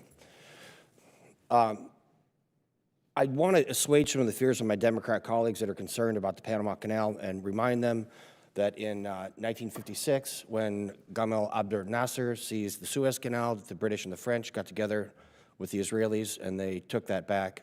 And then the only way that was resolved is that there was a UN peacekeeping mission that took over security for the Suez Canal. In 1989, when Manuel Noriega was acting up, we did use military force to seize the Panama Canal in Operation Just Cause.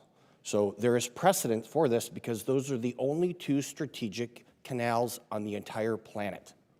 And if we need to act in the best interests of the United States, as we have done in the past, or our allies, we shall. And that should not be controversial at all. General Godot. Godot, correct? Gio, sir. Gio, my bad, sorry. Hey, so the blimp thing. In your testimony, you mentioned the word, you didn't mention balloon or dirigible. You mentioned UAS 17 times, Chinese 3 times, China 7 times, but you never connected the dots between the Chinese balloon or Chinese UAS. And so I'm going to ask you, Mr. Leonardo, has the Department of Defense given the general the authorities to shoot down anything that is up and around our sensitive military bases or the airspace of the United States, these UASs? Does he have to call you, or can he do it himself? Congressman, thank you for that question. As you know, it's difficult in the homeland. Yes or no? I had to take that specific question for the record, sir. All right, so we need to have the authorities pushed down to the general, and the general needs to push it down to the person on the base. And when you mention that you don't have the capabilities, but you want to because of the procurement system, that's a real issue. It's been 2 years. So we have to learn, sir. I want you to not have to call him.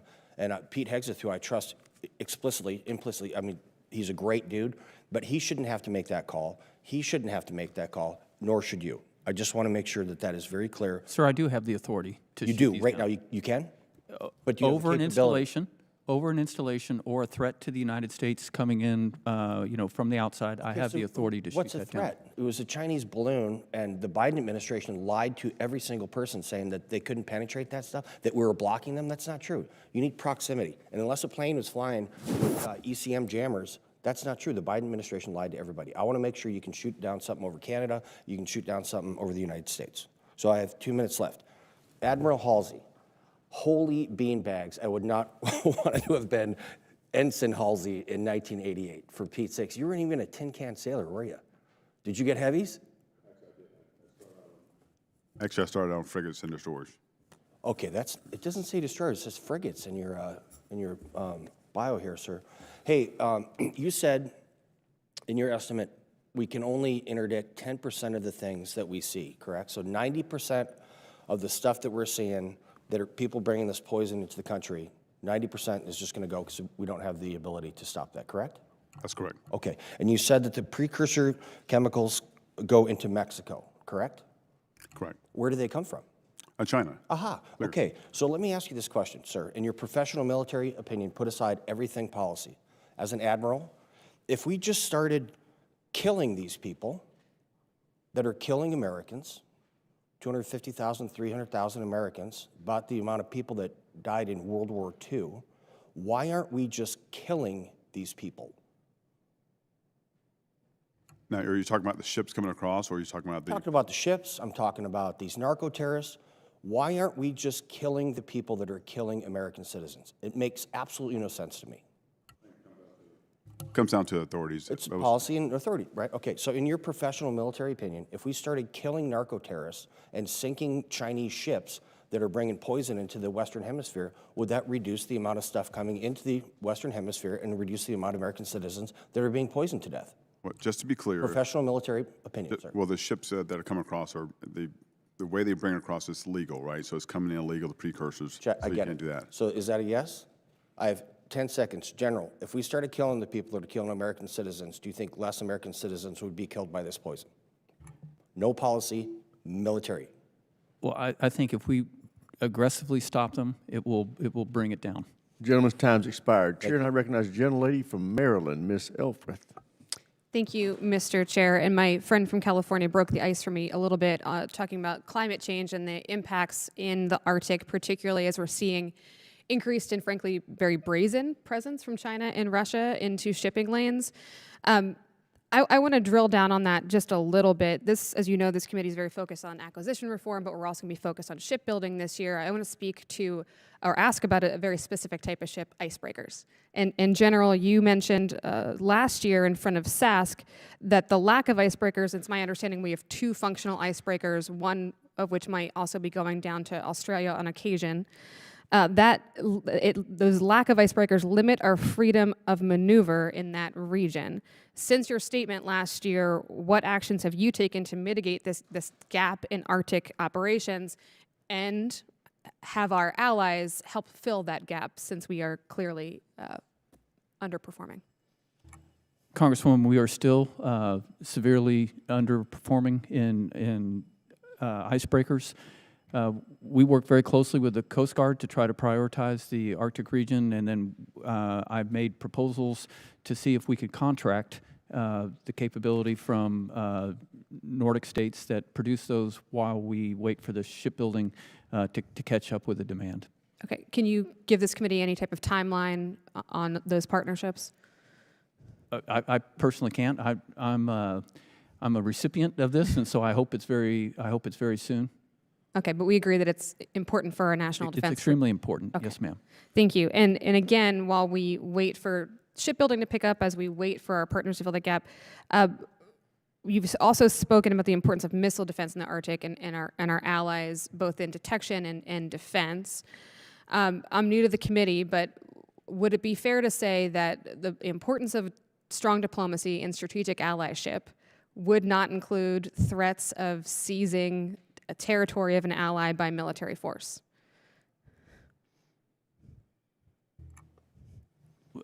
I'm not trying to be coy here. I really don't understand the question.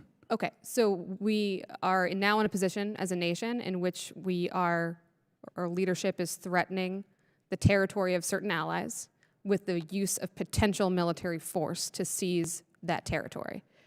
My contention is that that is in direct contradiction of our ability to form strategic allyships to the end of national security. Would you agree with that statement? I agree in the importance of partnerships and building allies for a common defense, given that the task that we face with the multiple threats, 4 or 5 different nation states that can threaten our country, we need to handle it with partners. We can't do it alone.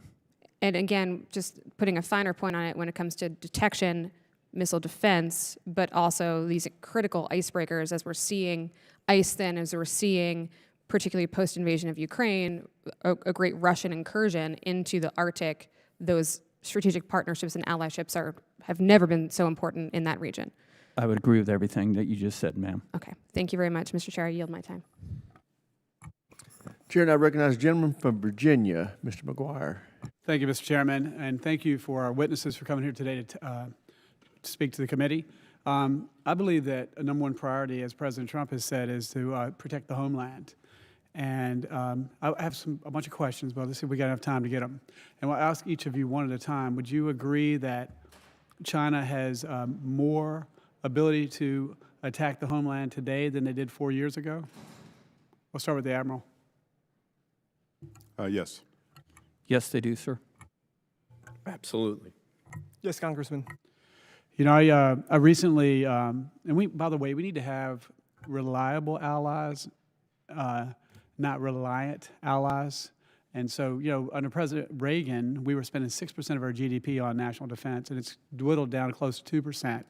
And so I'm a big support at keeping the American people safe. And I think the decisions that President Trump has made has caused our allies to step up and actually be reliable partners, not reliant partners. And I think for us to deal with North Korea, Iran, China, Russia, we've got to strengthen those relationships, and we can't do it alone. And so I think we're moving in the right direction. I recently participated in a CODEL in Southcom. And by the way, I served in the Navy SEALs. Most of my experience was Southcom. And I learned that the cartels will lie, cheat, steal, and they will kill you to get their way. And there is no way they're giving up $1 billion business.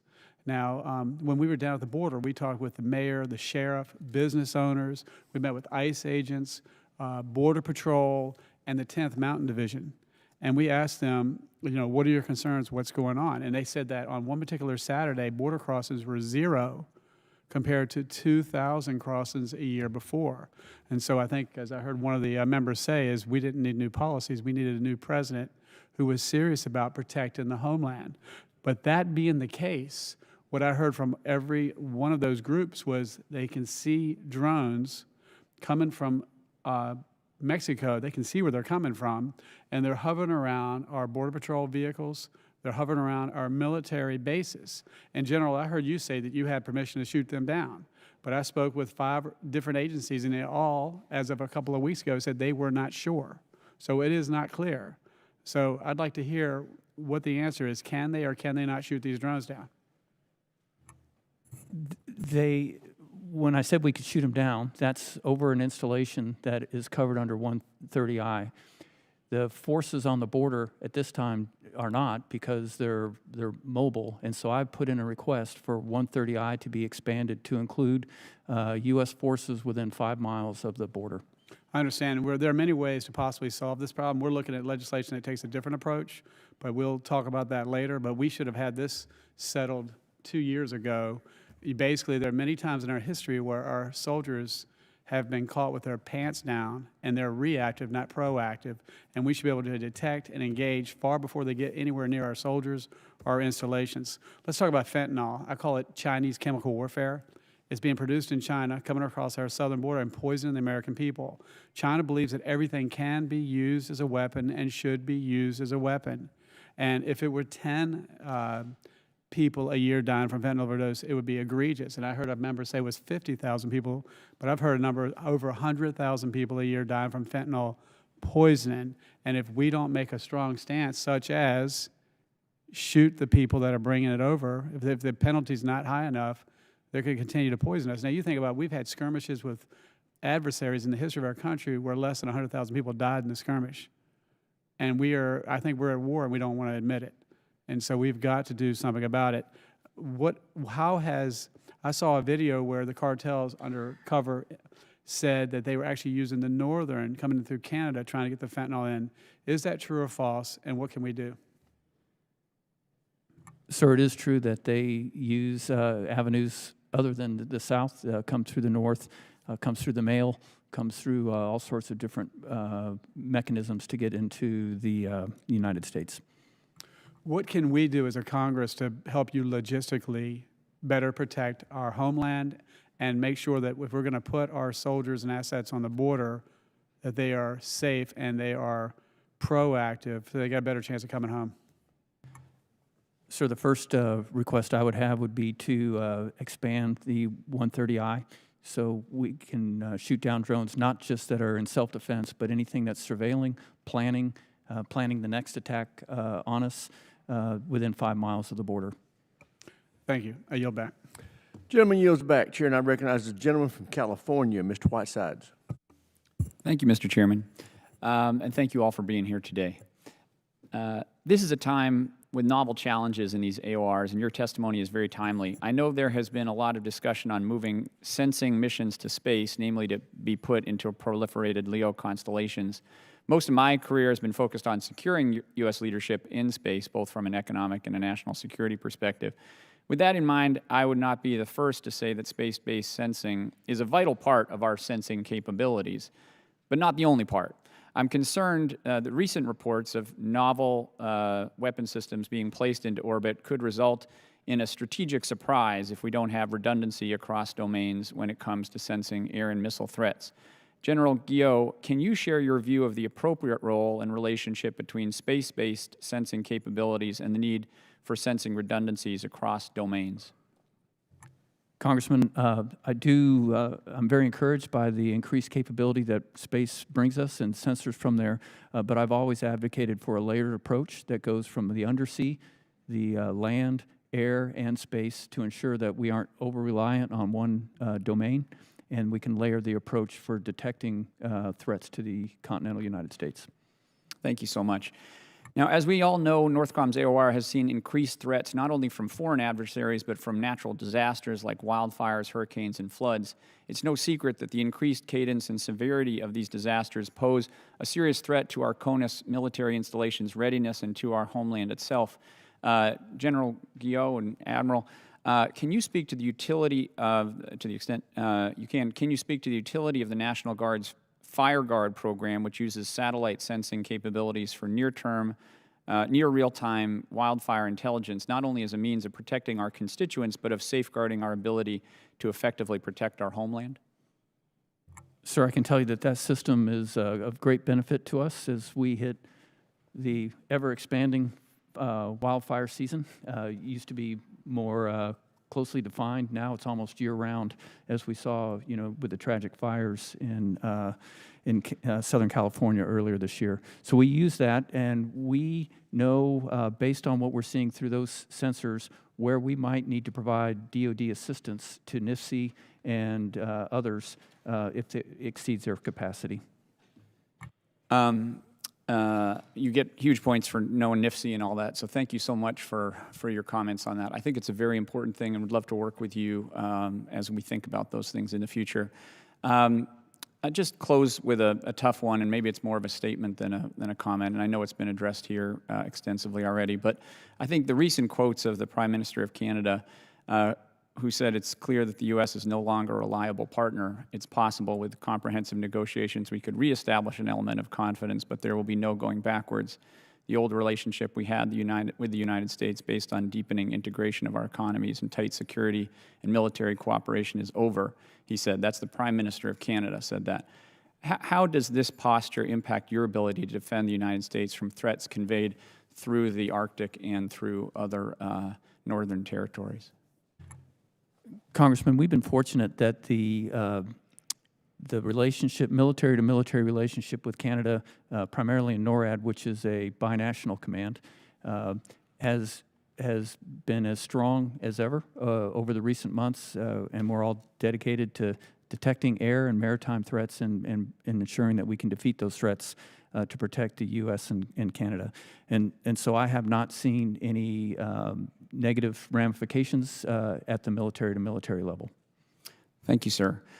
I yield back my time, Mr. Chairman. Gentleman yields back. Chair now recognizes the gentleman from Indiana, Mr. Mesmer.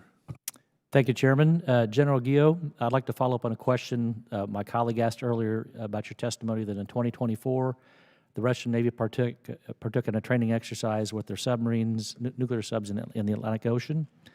If these would become more of an occurrence, would you continue to task the Navy with the same tempo of material, time, and manpower for all future Russian vessel visits in your area of responsibility? Sir, depending on the type of vessels, yes. Okay, thank you.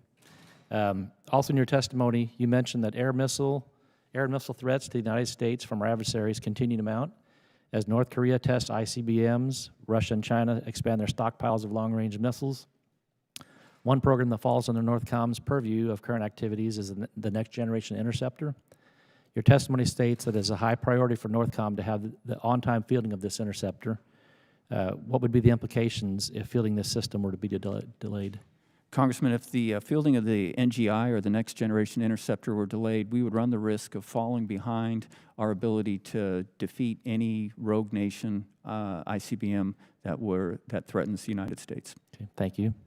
Additionally, ground-based interceptors are dedicated to defending against threats that come from places such as Iran and North Korea. Due to increasing threats from other adversaries such as China and Russia, should policies be changed to allow for defense against those countries as well? Congressman, I think that we should always look at our policies, and while they've served us well to this point, I think we should look at them against the current and expected threat and make sure that the policies are aligned. Okay, thank you. Those interceptors are only effective against ballistic threats. Given your testimony about increasing hypersonic threat, do you think the President needs a space-based interceptor to effectively counter our adversaries? Sir, I think similar to the answer I just gave on detecting, I think having a layered approach with both space and ground base would be effective. And then also, as you mentioned, hypersonics, the fact that they can maneuver endgame means that we need to invest in capabilities to defeat that threat, which is very different from a ballistic threat. Okay, thank you. Admiral Halsey, over the past several years, China has made worrying advances in building influence with militaries within our hemisphere. Beijing has bolstered its equipment sales and donations and offered attractive training and exchange opportunities to regional militaries. As this has happened, the U.S. has placed increasing restrictions on its military cooperation and reduced its overall offering to Latin American militaries. What is Southcom doing differently this year and going forward to respond to this worrying dynamic? Senator, that's a very great question. As I look at the region in general, I try to reach out to our partners and meet them where they are and ask them what is it that they need. Time and time again, security cooperation at the very top, maritime domain awareness, cyber support, space support. So right now we're trying to meet them, right? And in fact, I look at just from a cyber standpoint, we've been able to work with our partners, specifically Paraguay and Costa Rica and others in the region, to help build their cyber capabilities. So that's one of the key things they're asking in Canada, in Colombia right now. Our partners are asking for counter-UAS technology. They're learning lessons that FARC, EP, ELN, learning lessons from Ukraine and using basic rudimentary UAVs to attack our partners. So again, trying to meet them where they're at and deliver at the point of need. Okay. Are current resource allotment Southcom sufficient to accomplish this? No. Okay, thank you. Also, today the U.S. military has nearly 40 bases with 100,000 troops across Europe. By contrast, the U.S. has only 2 military bases in Latin America and none in South America.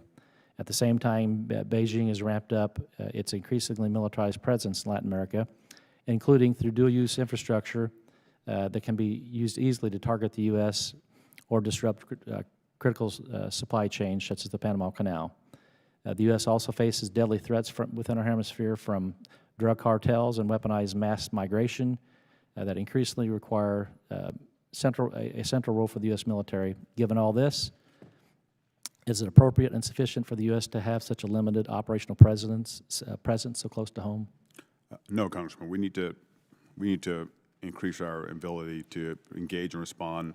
Again, credible president engaged, more assets. Again, that sends a strong signal to our partners that we're there with them, and we're not doing that now. Okay. Thank you. I yield back my time. Gentleman yields back. Chair now recognizes the gentlelady from New Hampshire, Ms. Goodlander. Thank you, Mr. Chairman, and thank you to our witnesses for being here today. My home state, New Hampshire, shares a 58-mile border with Canada. It's a border that's been peaceful. It's a relationship, as you have all testified, that is really important to American national security. Winston Churchill said that it's a border that has been peaceful because it's guarded by our neighborly respect and honorable obligations to one another. General, starting with you, could you tell us why does the relationship between the United States and Canada matter? Congresswoman, from my perspective, it's because we are part of a binational command in NORAD.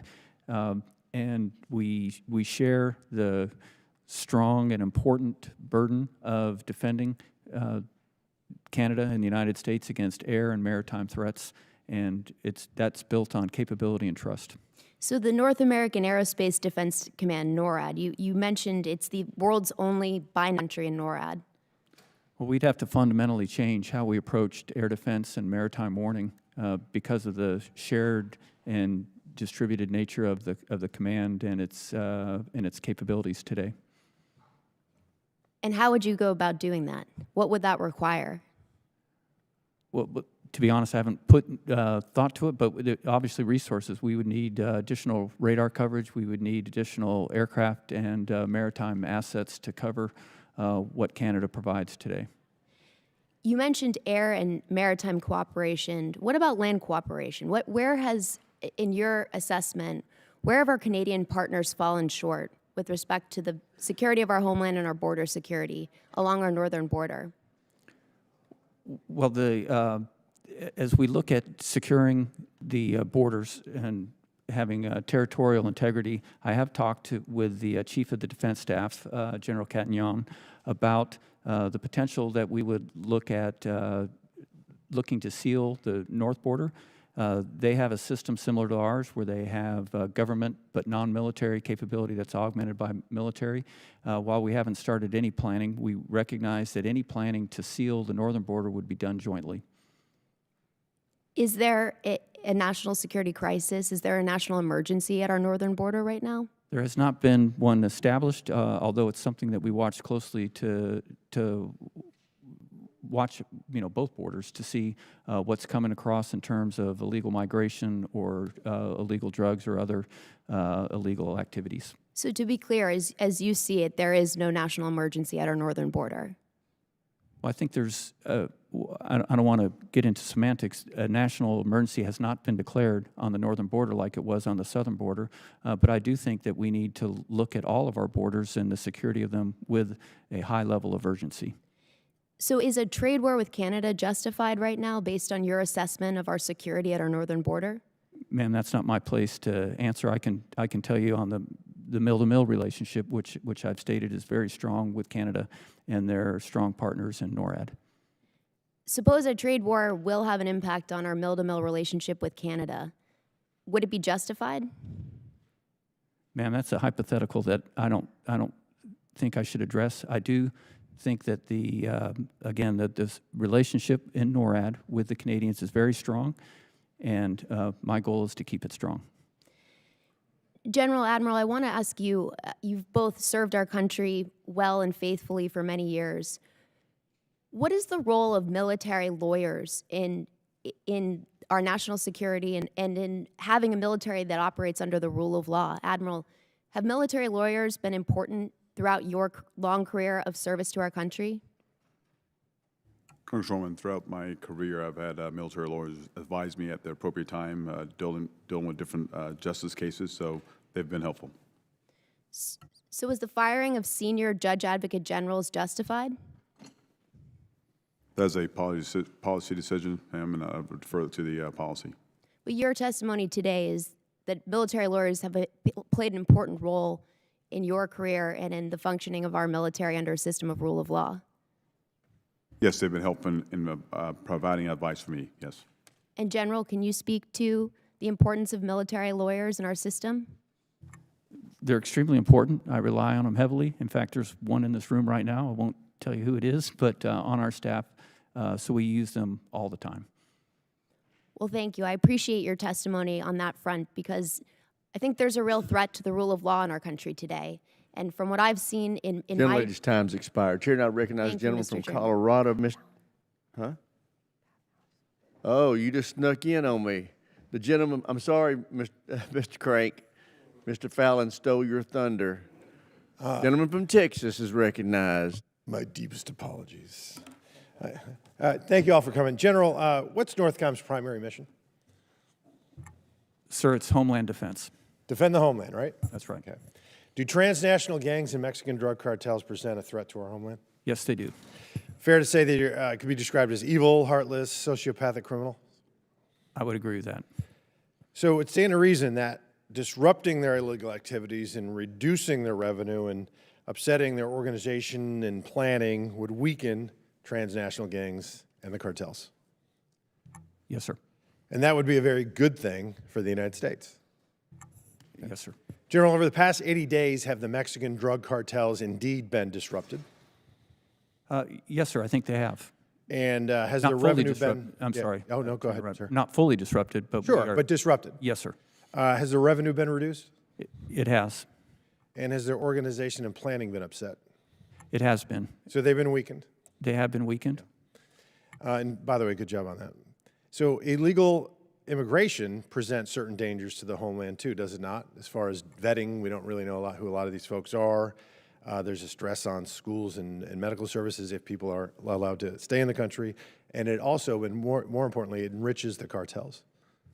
They profit greatly from the right, illegal because migration. they charge a tax or a fee, or Yes, whatever you sir. want to call it. And they make a lot of money, into the billions of dollars. And in fact, annually, maybe estimates are as much as into the tens of billions of dollars now. Yes, sir. When you reduce, given that then, when you reduce illegal migration, you're denying revenue to the Mexican drug cartels. Yes, that's correct. So in that sense, and in many others, reducing illegal immigration is in the best interests of the United States. Yes, sir. So in 80 days, is that what's happened? Has illegal migration gone down? By most estimates, about 97%. So dramatically, like a collapse, not even a reduction, but a collapse. That's right, sir. And what's changed? I mean, when you look at the last 4 years and some of the record profits that the cartels were making, in fact, in December of 2023, I believe the number was about 304,000 illegal encounters in 1 month. What were the encounters in February of this year? They dropped down from about 6,000 a day to somewhere around 100 to 150 a day on average. I think, if I'm not mistaken, it was about 8,300, or give or take, in February. Total? Yeah. Yes, sir. Okay. So December 2023 would be 3,800% higher than February 25. It's been dramatic, Or the put decrease. it your way, 97% reduction. Yes, sir. And what orders were you given new orders in January of this year? I was, sir, on the 21st of January. We, Northcom, significantly increased our presence in support of CBP, and also, really for the first time that I'm aware of, began using unique military capabilities to seal and repel at the border. So the new orders you were given by your new Commander-in-Chief, Donald J. Trump, have helped secure the homeland. That along with policy. I don't want to say that the military has done it all, but Well, the military and yes. Certainly the Customs and Border Patrol. Yes, and absolutely. I actually really, truly, and being a Texan, feel safer today than I have in a very long time. Yes, sir. And it is a team effort, as you said, but the numbers are significantly down since we became increasingly involved in the mission. Well, kudos to you and Admiral Halsey and the great men and women we have on the border and the federal agencies as well. And General, my final question is, Northcom collaborating with Department of Homeland Security to integrate new and innovative technologies and strategies into the border security operations? Yes, sir. And directly with the CBP, I've established a technology working group that's looking to see how in the near and long term we can transition some of the manpower into technological means to keep the border sealed and the threat repelled. Just all options open. Yes, we're looking at everything. Yes, sir. I'm going to tell you a little story. In Texas, when I was in the legislature, they were using deer blinds. I mean, just something that simple, and put hundreds of them on the border, and that was just helping as well. So thank you very much, Mr. Chairman. I yield back. Thank you, Joe. Chair now recognizes the gentleman from California, Mr. Tran. Thank you, Mr. Chair. Thank you for testifying today. Like all of you, I am deeply concerned with the CCP's encroachment in Northcom and Southcom's AOR. The CCP is using a multi-pronged strategy that blends economic, diplomatic, cyber, and military tools to attempt to displace U.S. influence in and around the Western Hemisphere. We'll start with you, Admiral. How is Northcom and Southcom synchronizing their efforts to address the growing influence of the PRC across both AORs? So first of all, thanks for a question, Congressman. So Northcom and Southcom, we always work together, very deliberate faction, whether it's the drug trade but specifically as I look at the China, it's the Joint Exercise Program. We continue to do that. Every exercise, every conference we do, we always invite Northcom partners there. We invite the ambassador to Mexico to our partners, to our training as well. Again, it's that overarching effort to identify threats and get after it. But again, we have to continue to build partner capacity to get after it as well. Thank you. General, anything to add? No, sir. Everything he said is exactly the same from our perspective. Appreciate it. Going on, how are both Northcom and Southcom working to build military relationships in the region that counterbalance China's growing defense cooperation with countries like Venezuela and Brazil? General, you want to take this one? Sure. We strive, sir, to have a strong mill-to-mill relationship so that our partner nation looks to us first. We do that. So we have 3 countries that are partners in Northcom. With Mexico, we have a strong mill-to-mill relationship based on built on a foundation of exercises and subject matter exchanges. We also do with the Bahamas as the third country in our region. I would say that the mill-to-mill relationship is strong there. However, I am increasingly concerned about the vulnerability to Chinese actions outside of the military, and we're trying to see if we can take outsized efforts in the Bahamas to try to curb that. Thank you, Admiral. Yes, thank you. So as I look at the region, I go to what our partners are asking for. They continue to ask for our presence. Again, maritime presence, ships and everything else, maritime domain awareness, cyber support. So again, we're trying to build a capability and capacity with cyber. They have more and more, they're asking for space support. As you may be aware, they have more space and labor infrastructure in Southcom are second only to mainland China, right? So again, so cyber, space, so all our joint exercises that we do have some component of cyber and our space. Again, well, it's UNITAS, different exercises we do, try to build that capability and capacity. Thank you. And as you sit here today, can you identify any additional authorities or resources that your department may need to effectively counter China's influence in the Western Hemisphere? Certainly. So right now, the first thing I'll point to is security cooperation. That's my largest lever. So when I get more support there, I can do more, right? I can do more. Right now, we're building a cyber support center in 2 other countries in the region. Those things help me out. So again, any way I can get more support for security cooperation, that builds my portfolio. General. Sir, I do not lack any authorities required to counter Chinese presence. How about resources? I'll always take more, but actually, I don't have any unfilled requests at this time. Thank you, Mr. Chair. I yield back. I've never heard that before, General. I was going to say, Yeah. first time I have ever heard a combatant commander say that. Yeah. All right, Chair, and I recognize the gentleman from Colorado, Mr. Crank. Thank you, Mr. Chairman. Thank you all for being here and testifying today. General Guillot, it took you a long time to get to your hometown congressman, but here I go. Thank you. I'm very proud to have Northern Command in Colorado Springs and the wonderful work that you do. I'm especially proud, and it's been noted here by you and by others, about the great work that you've been doing since January 21st to execute the new authorities given to you by President Trump at the southern border.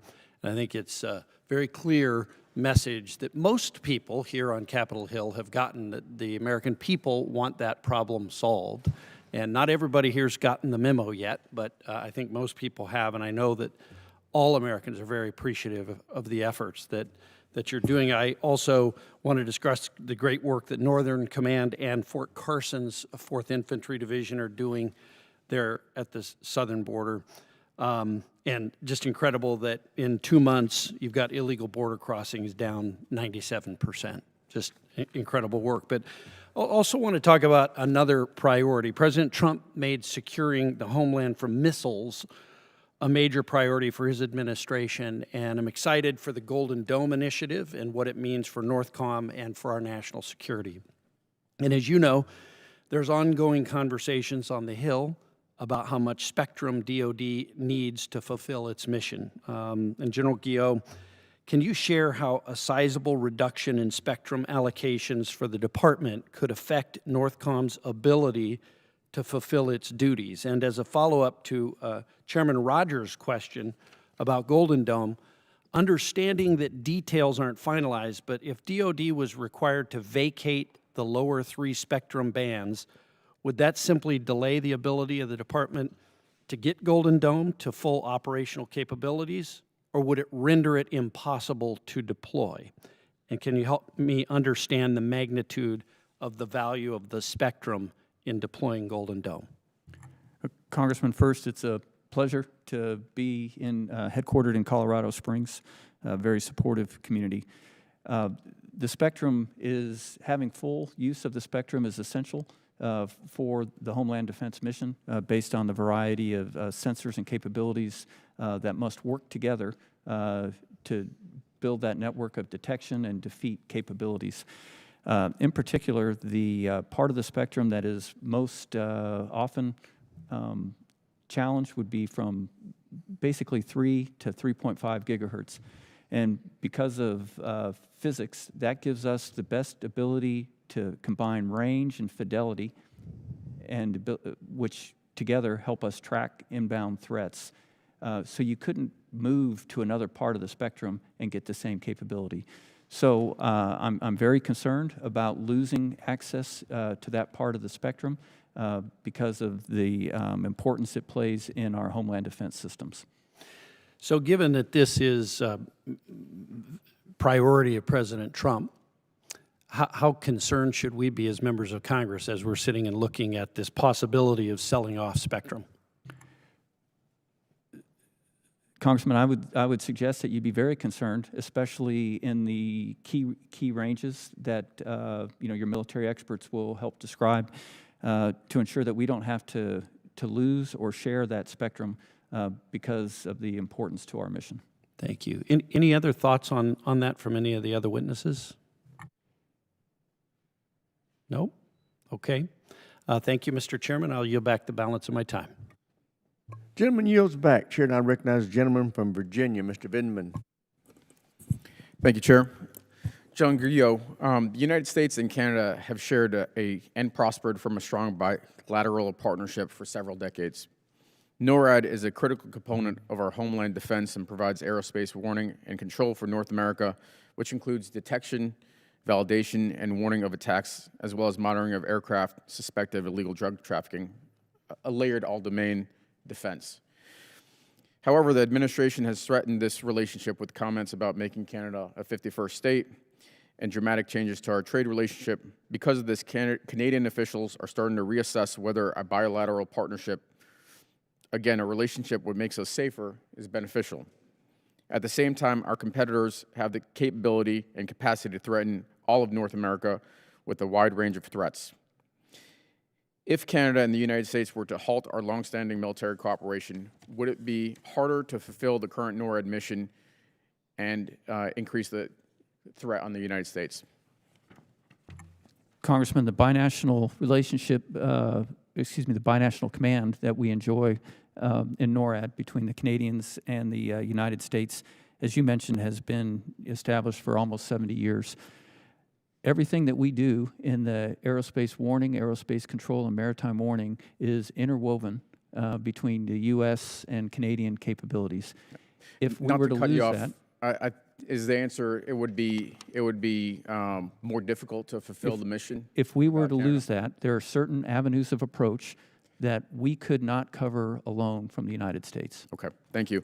And so, with the president's proposal for a Golden Dome, would that make the implementation of the Golden Dome, and I understand this still needs to be fleshed out exactly what it is, would it make it more difficult to implement that system? Sir, not at this time, because Canada has a policy, a national policy against conducting ballistic missile defense. So all of our ballistic missile defense capabilities are solely U.S. But if we're looking at early warning and the other aspects of that relationship, would it affect those aspects? Early warning for ballistic missiles is all the United States. Early warning for cruise missiles is a shared responsibility between Canada and the United States. Okay. Thank you. And can you tell me, in the July 24 intercept, did Canada participate in that intercept? The July 24, I assume you're talking about the combined bomber patrol with Russian and Chinese aircraft. Yes, we intercepted with 3 sets of fighters. One of those sets of fighters was a Canadian flight of CF-18s. Thank you. Mr. Solisas, you were acting Secretary of Defense for a short period of time in the Trump administration, is that correct? That is correct. And that's an immense responsibility and honor, isn't it? It is an incredible honor. And you took that responsibility seriously? Absolutely. Were you involved in any signal chats, either a small group PC or anything that sounds like an NSA-type meeting, PC, PCC, DC, during your time as acting secretary? No, I was not. I don't even have signal chat. Okay. And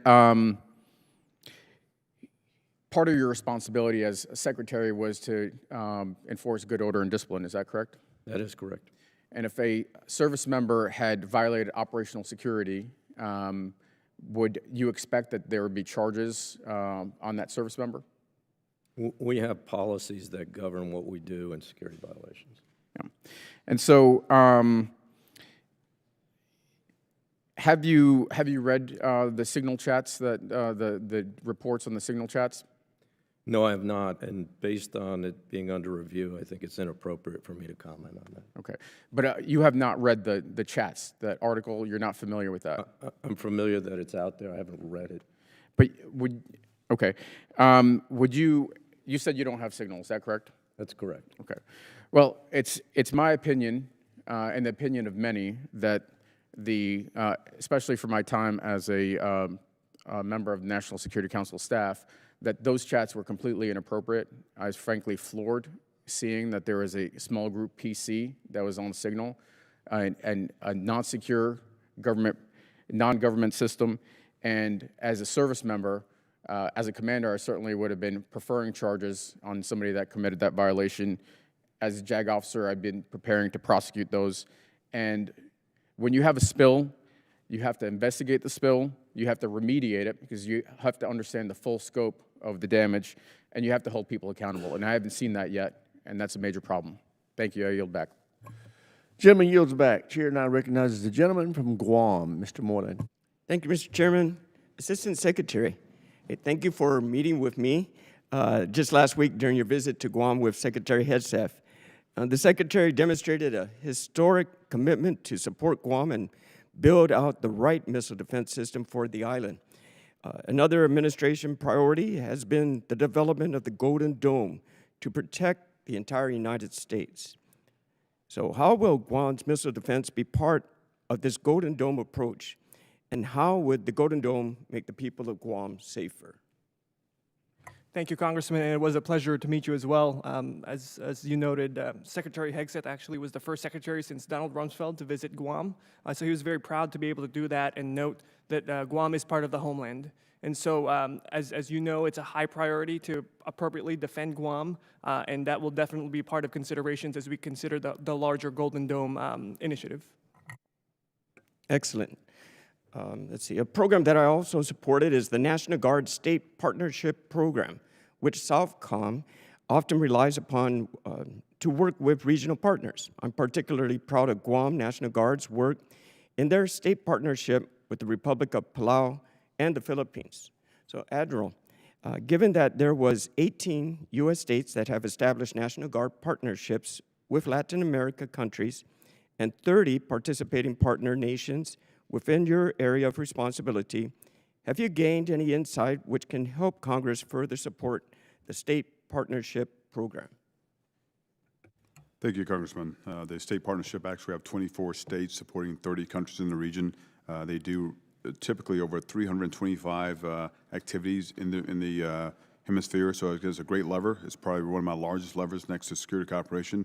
Again, I can't get enough of it, so we're looking for more opportunity, and definitely from the standpoint of Joint Exercise Program, they're going down, they're doing aviation ops, they're doing cyber ops, so these things are all very important to build our partner capability and capacity. Thank you. Then for NORTHCOM and SOUTHCOM are actively monitoring and countering the influence of external state actors, including China and Russia. These concerns also have a significant impact on Guam. In particular, Guam and the CNMI have seen a noticeable rise in illegal Chinese immigration, with individuals using our shores as a point of entry into the U.S. Additionally, Guam has been grappling with influx of drugs, including fentanyl and methamphetamine. In your testimony, you have thoroughly outlined the efforts your commands have undertaken to secure our southern border and to carry out counter-narcotic missions. This question is for both the Admiral and the General.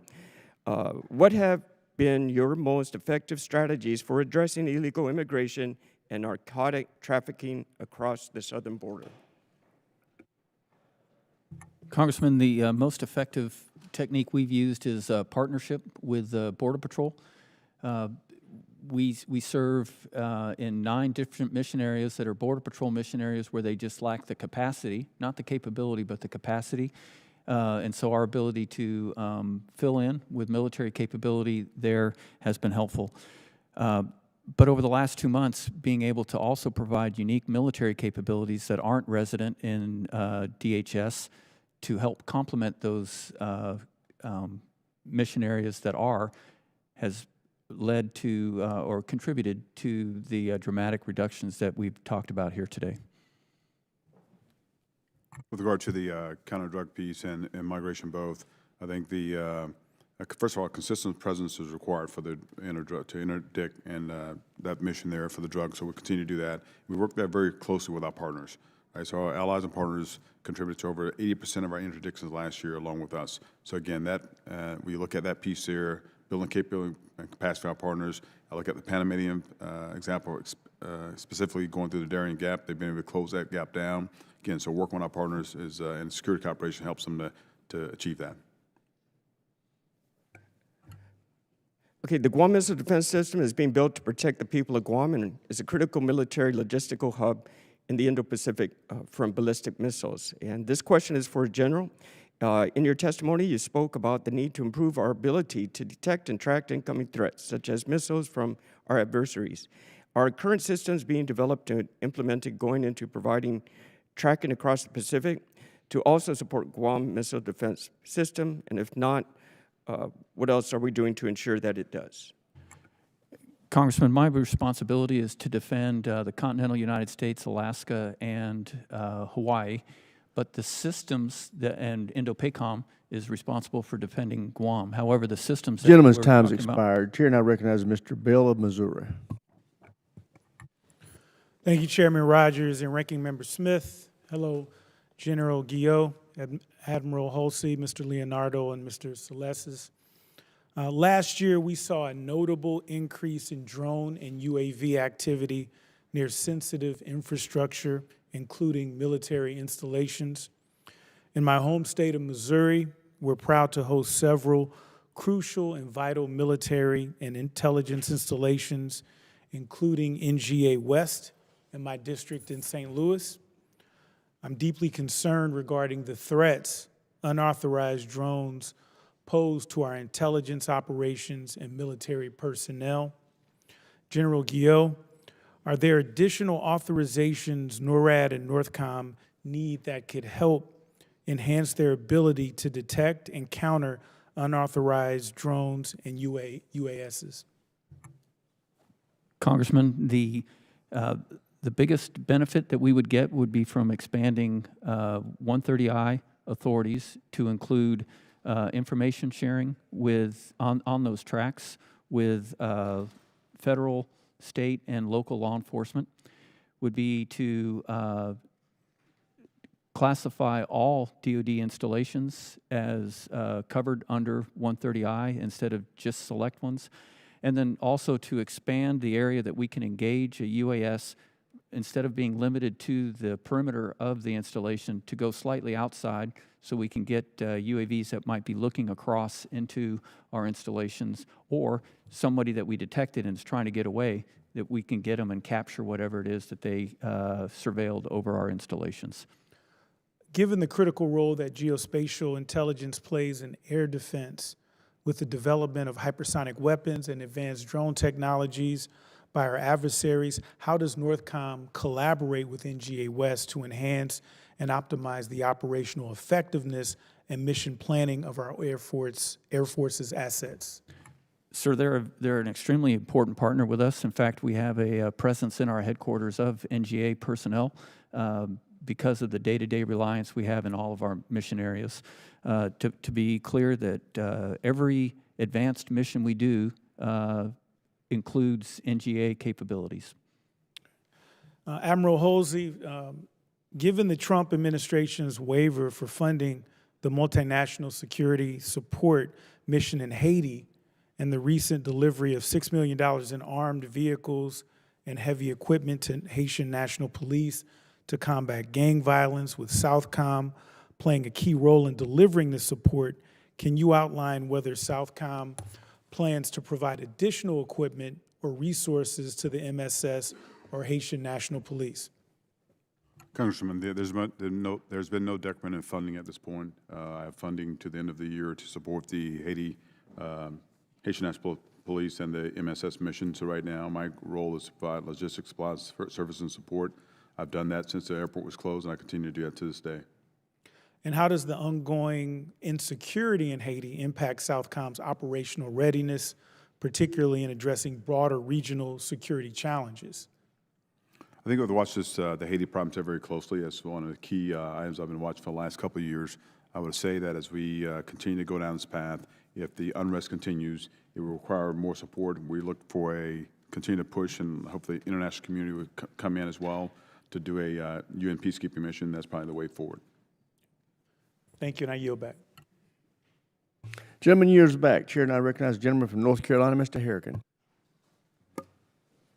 General and Admiral, thanks for your testimony today. Genuinely appreciate it, and I'm certainly very thankful for a 97% reduction in illegal immigration coming from our southern border. I think that's a phenomenal testament to your work, the work of the men and women who serve underneath your commands, and my only encouragement is to go stop the other three. So, from the American people, thank you, and Chairman, I yield back. Gentleman from Massachusetts, Mr. Keating. Thank you, Mr. Chairman. At the beginning, at the opening statements, I noticed our witnesses talked about the importance in the Western Hemisphere, in the North and the South, from countering the importation of the authoritarian model of government. I noticed also to counter this, that our witnesses said we could do this by our bonding and relationship with arms sales, with rule of law, and disaster assistance, all things that you said were important in the relationship. And also, in questioning, heard people say, when they were saying, did recent events affect our relationship with these partners that are so important in the hemisphere, saying that, well, it's a whole-of-government approach, and it's military to military, it's fine, but it's whole of government. So I just want to look at a couple of issues here. Arms sales, one of the things that bonds us. You know, 8 countries participated together on the F-35 partnership. And the successor, F-47, President Trump said the version sold to our allies would be deliberately downgraded because someday they won't be our allies. Does that sound, Mr. Leonardo, like the kind of whole-of-government approach that we should be taking? Sir, as you noted, working alongside our allies and partners is key to securing the region and all of the work that we do in the Department of Defense across the world. We definitely rely on our allies and partners to do that. Well, glad you said that, but it's not conforming with reality in the facts that are being done. You see the results. Canada just made a $4.2 billion agreement with Australia just this past month in dealing with cutting-edge radar. And they're now engaged in talks publicly with the EU in their discrete defense building separate from the United States. These are the results that we're getting in our hemisphere from this kind of the whole-of-government approach that President Trump is issuing. In Brazil, they're just continuing to trade with China, and they're doing it in Chinese currency, putting our dollar on the sidelines. And disaster relief that's supposed to bond us all together. President Trump just cut the USAID money drastically, the same disaster relief that we're talking about that will bond us together in the Western Hemisphere. And I can't imagine. Do you think, Mr. Leonardo, that saying to Canada that they should be the 54th state is a whole-of-government approach, bring our allies together? Sir, I just recently met with my counterpart in Canada, and as noted earlier, the mill-to-mill relationship is strong. So you're saying they like this in Canada? Sir, they're happy with that statement in Canada? As noted earlier, we want to make sure we have reliable partners and not reliant partners, and at times with our friends, we have to be firm. So having statehood is good. You don't think that's demeaning to the country of Canada? Sir, as noted earlier... What about taking over Greenland if necessary by force? Is that making us bond with our people here? What about threatening to invade Mexico? Is that making us bond with them? Or Panama, for that matter? I mean, these are things you think the whole-of-government approach, bringing us together? And what about the rule of law? What about the rule of law, one of the things that was referenced in the beginning, holding us together? Do you think that having a vice president that says that, well, if the courts here say one thing, what are they going to do? They can't make us implement that. Is that a good statement in a whole of government for these bonding things we talked about right at the outset of this hearing? I am just, Mr. Leonardo, maybe you found the one person in Canada that wasn't offended by saying it wasn't, they don't, the president didn't want to make them the 51st state, but what about the rest of Canada? You can't close your eyes to these things. And I understand the military is going to work in their, their universe. But you're here representing the administration. Can you sit there and tell me these are things that bond us together the same way that the initial testimony indicated? After many administrations' attempts to have our allies and partners increase their investment into defense, President Trump was the first to get the Europeans to pay more. I think sometimes we need to have tough love with our allies and partners so that we can be reliable. Well, I'd say this, if I could. Gentleman's time's expired. Chair now recognizes the gentleman from Georgia, Mr. McCormick. Thank you, Mr. Chairman. With your permission, I'd like to yield 30 seconds to Representative Van Orden. Mr. Leonardo, if someone in a previous administration on the National Security Council conspired to unlawfully disclose classified information to start something like the Russia collusion hoax, should they be able to hold a security clearance, yes or no? No. Thank you. I yield back. Thank you. First of all, great to see you. General, I just talked to General Carnes. He's a big fan of yours. He's working well with you. From my understanding, you guys are doing great things. Appreciate you. Also, it's funny, as a Marine, I remember Sergeant Majors, I always like to see that scowl on the second roll. It makes me feel much more at home. I appreciate that. I got a box of crayons for you, and when we get done, it would be awesome. We'll eat together. I appreciate everything we're doing right now. One of the big questions I had actually, I want to start with Admiral Halsey, if you don't mind. The Chinese fishing fleet is really worrisome to me. Obviously, it's a paramilitary unit that's used to kind of confound our issues, especially in the Western Hemisphere. I'm very concerned about that. Our maritime sovereignty in the Western Hemisphere and the Monroe Doctrine is very important to me. I think we've really led up on that. We've seen incursions by China and Russia, the influence they have in Brazil, Venezuela, Cuba, Panama. I mean, just to name a few. It's very concerning to me.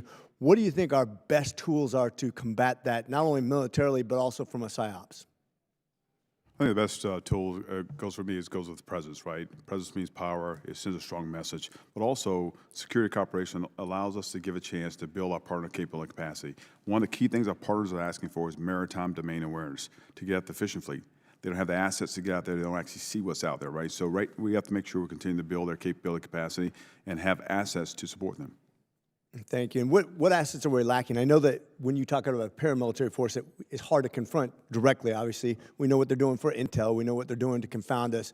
What can we do better as far as supplying you with the necessary assets to combat this? So to be clear, as I look at my Navy assets, I have one Navy ship today, right? So I got to do more. I mean, I need more assets throughout the region. And also, when I look at the partners and what they don't have, I think security cooperation gets those the tools they need. We've had some great support with Ex-Im Bank to try to buy and get in front of the foreign military sales process. But again, having them the assets so they can do their own and we can support them. I mean, our defense of this homeland is tied to their resiliency, security, and stability. So we got to make sure we continue to support them as well. Okay. And what can we do from a partner aspect of encouraging these nations, especially those ones that are tipping right now, the ones that are right on the verge of basically handing it over to the bad guys? What do we do better as a nation, in diplomacy, to keep them tight, to bring them back over to where we want them to be? I think a starting point is you have to make sure our ambassadors are in place, right, so they continue to work with them. And then we start looking for ways to increase the economic engagement. We have an economic strategic working group we started a couple of years ago with working with the Department of Commerce to find that direct investment from the United States. We have to do that. Excellent. General, appreciate you being here. I don't have many questions for you. Please give General Carnes my absolute regards. He is a stud. Thank you, sir. I agree. With that, I yield, sir. Gentleman yields back. This will be the last questioner in the open session. A gentleman from New York, Mr. Ryan. Thank you, Mr. Chairman. I appreciate you all being here, and as we approach 3 hours, appreciate your resilience and endurance through all of our questions. I'll try to be relatively respectful and gentle here. Two topics I wanted to hit on. First, some of my colleagues have talked about this, several on counter UAS, but I want to just reemphasize the importance of this point and share in my district.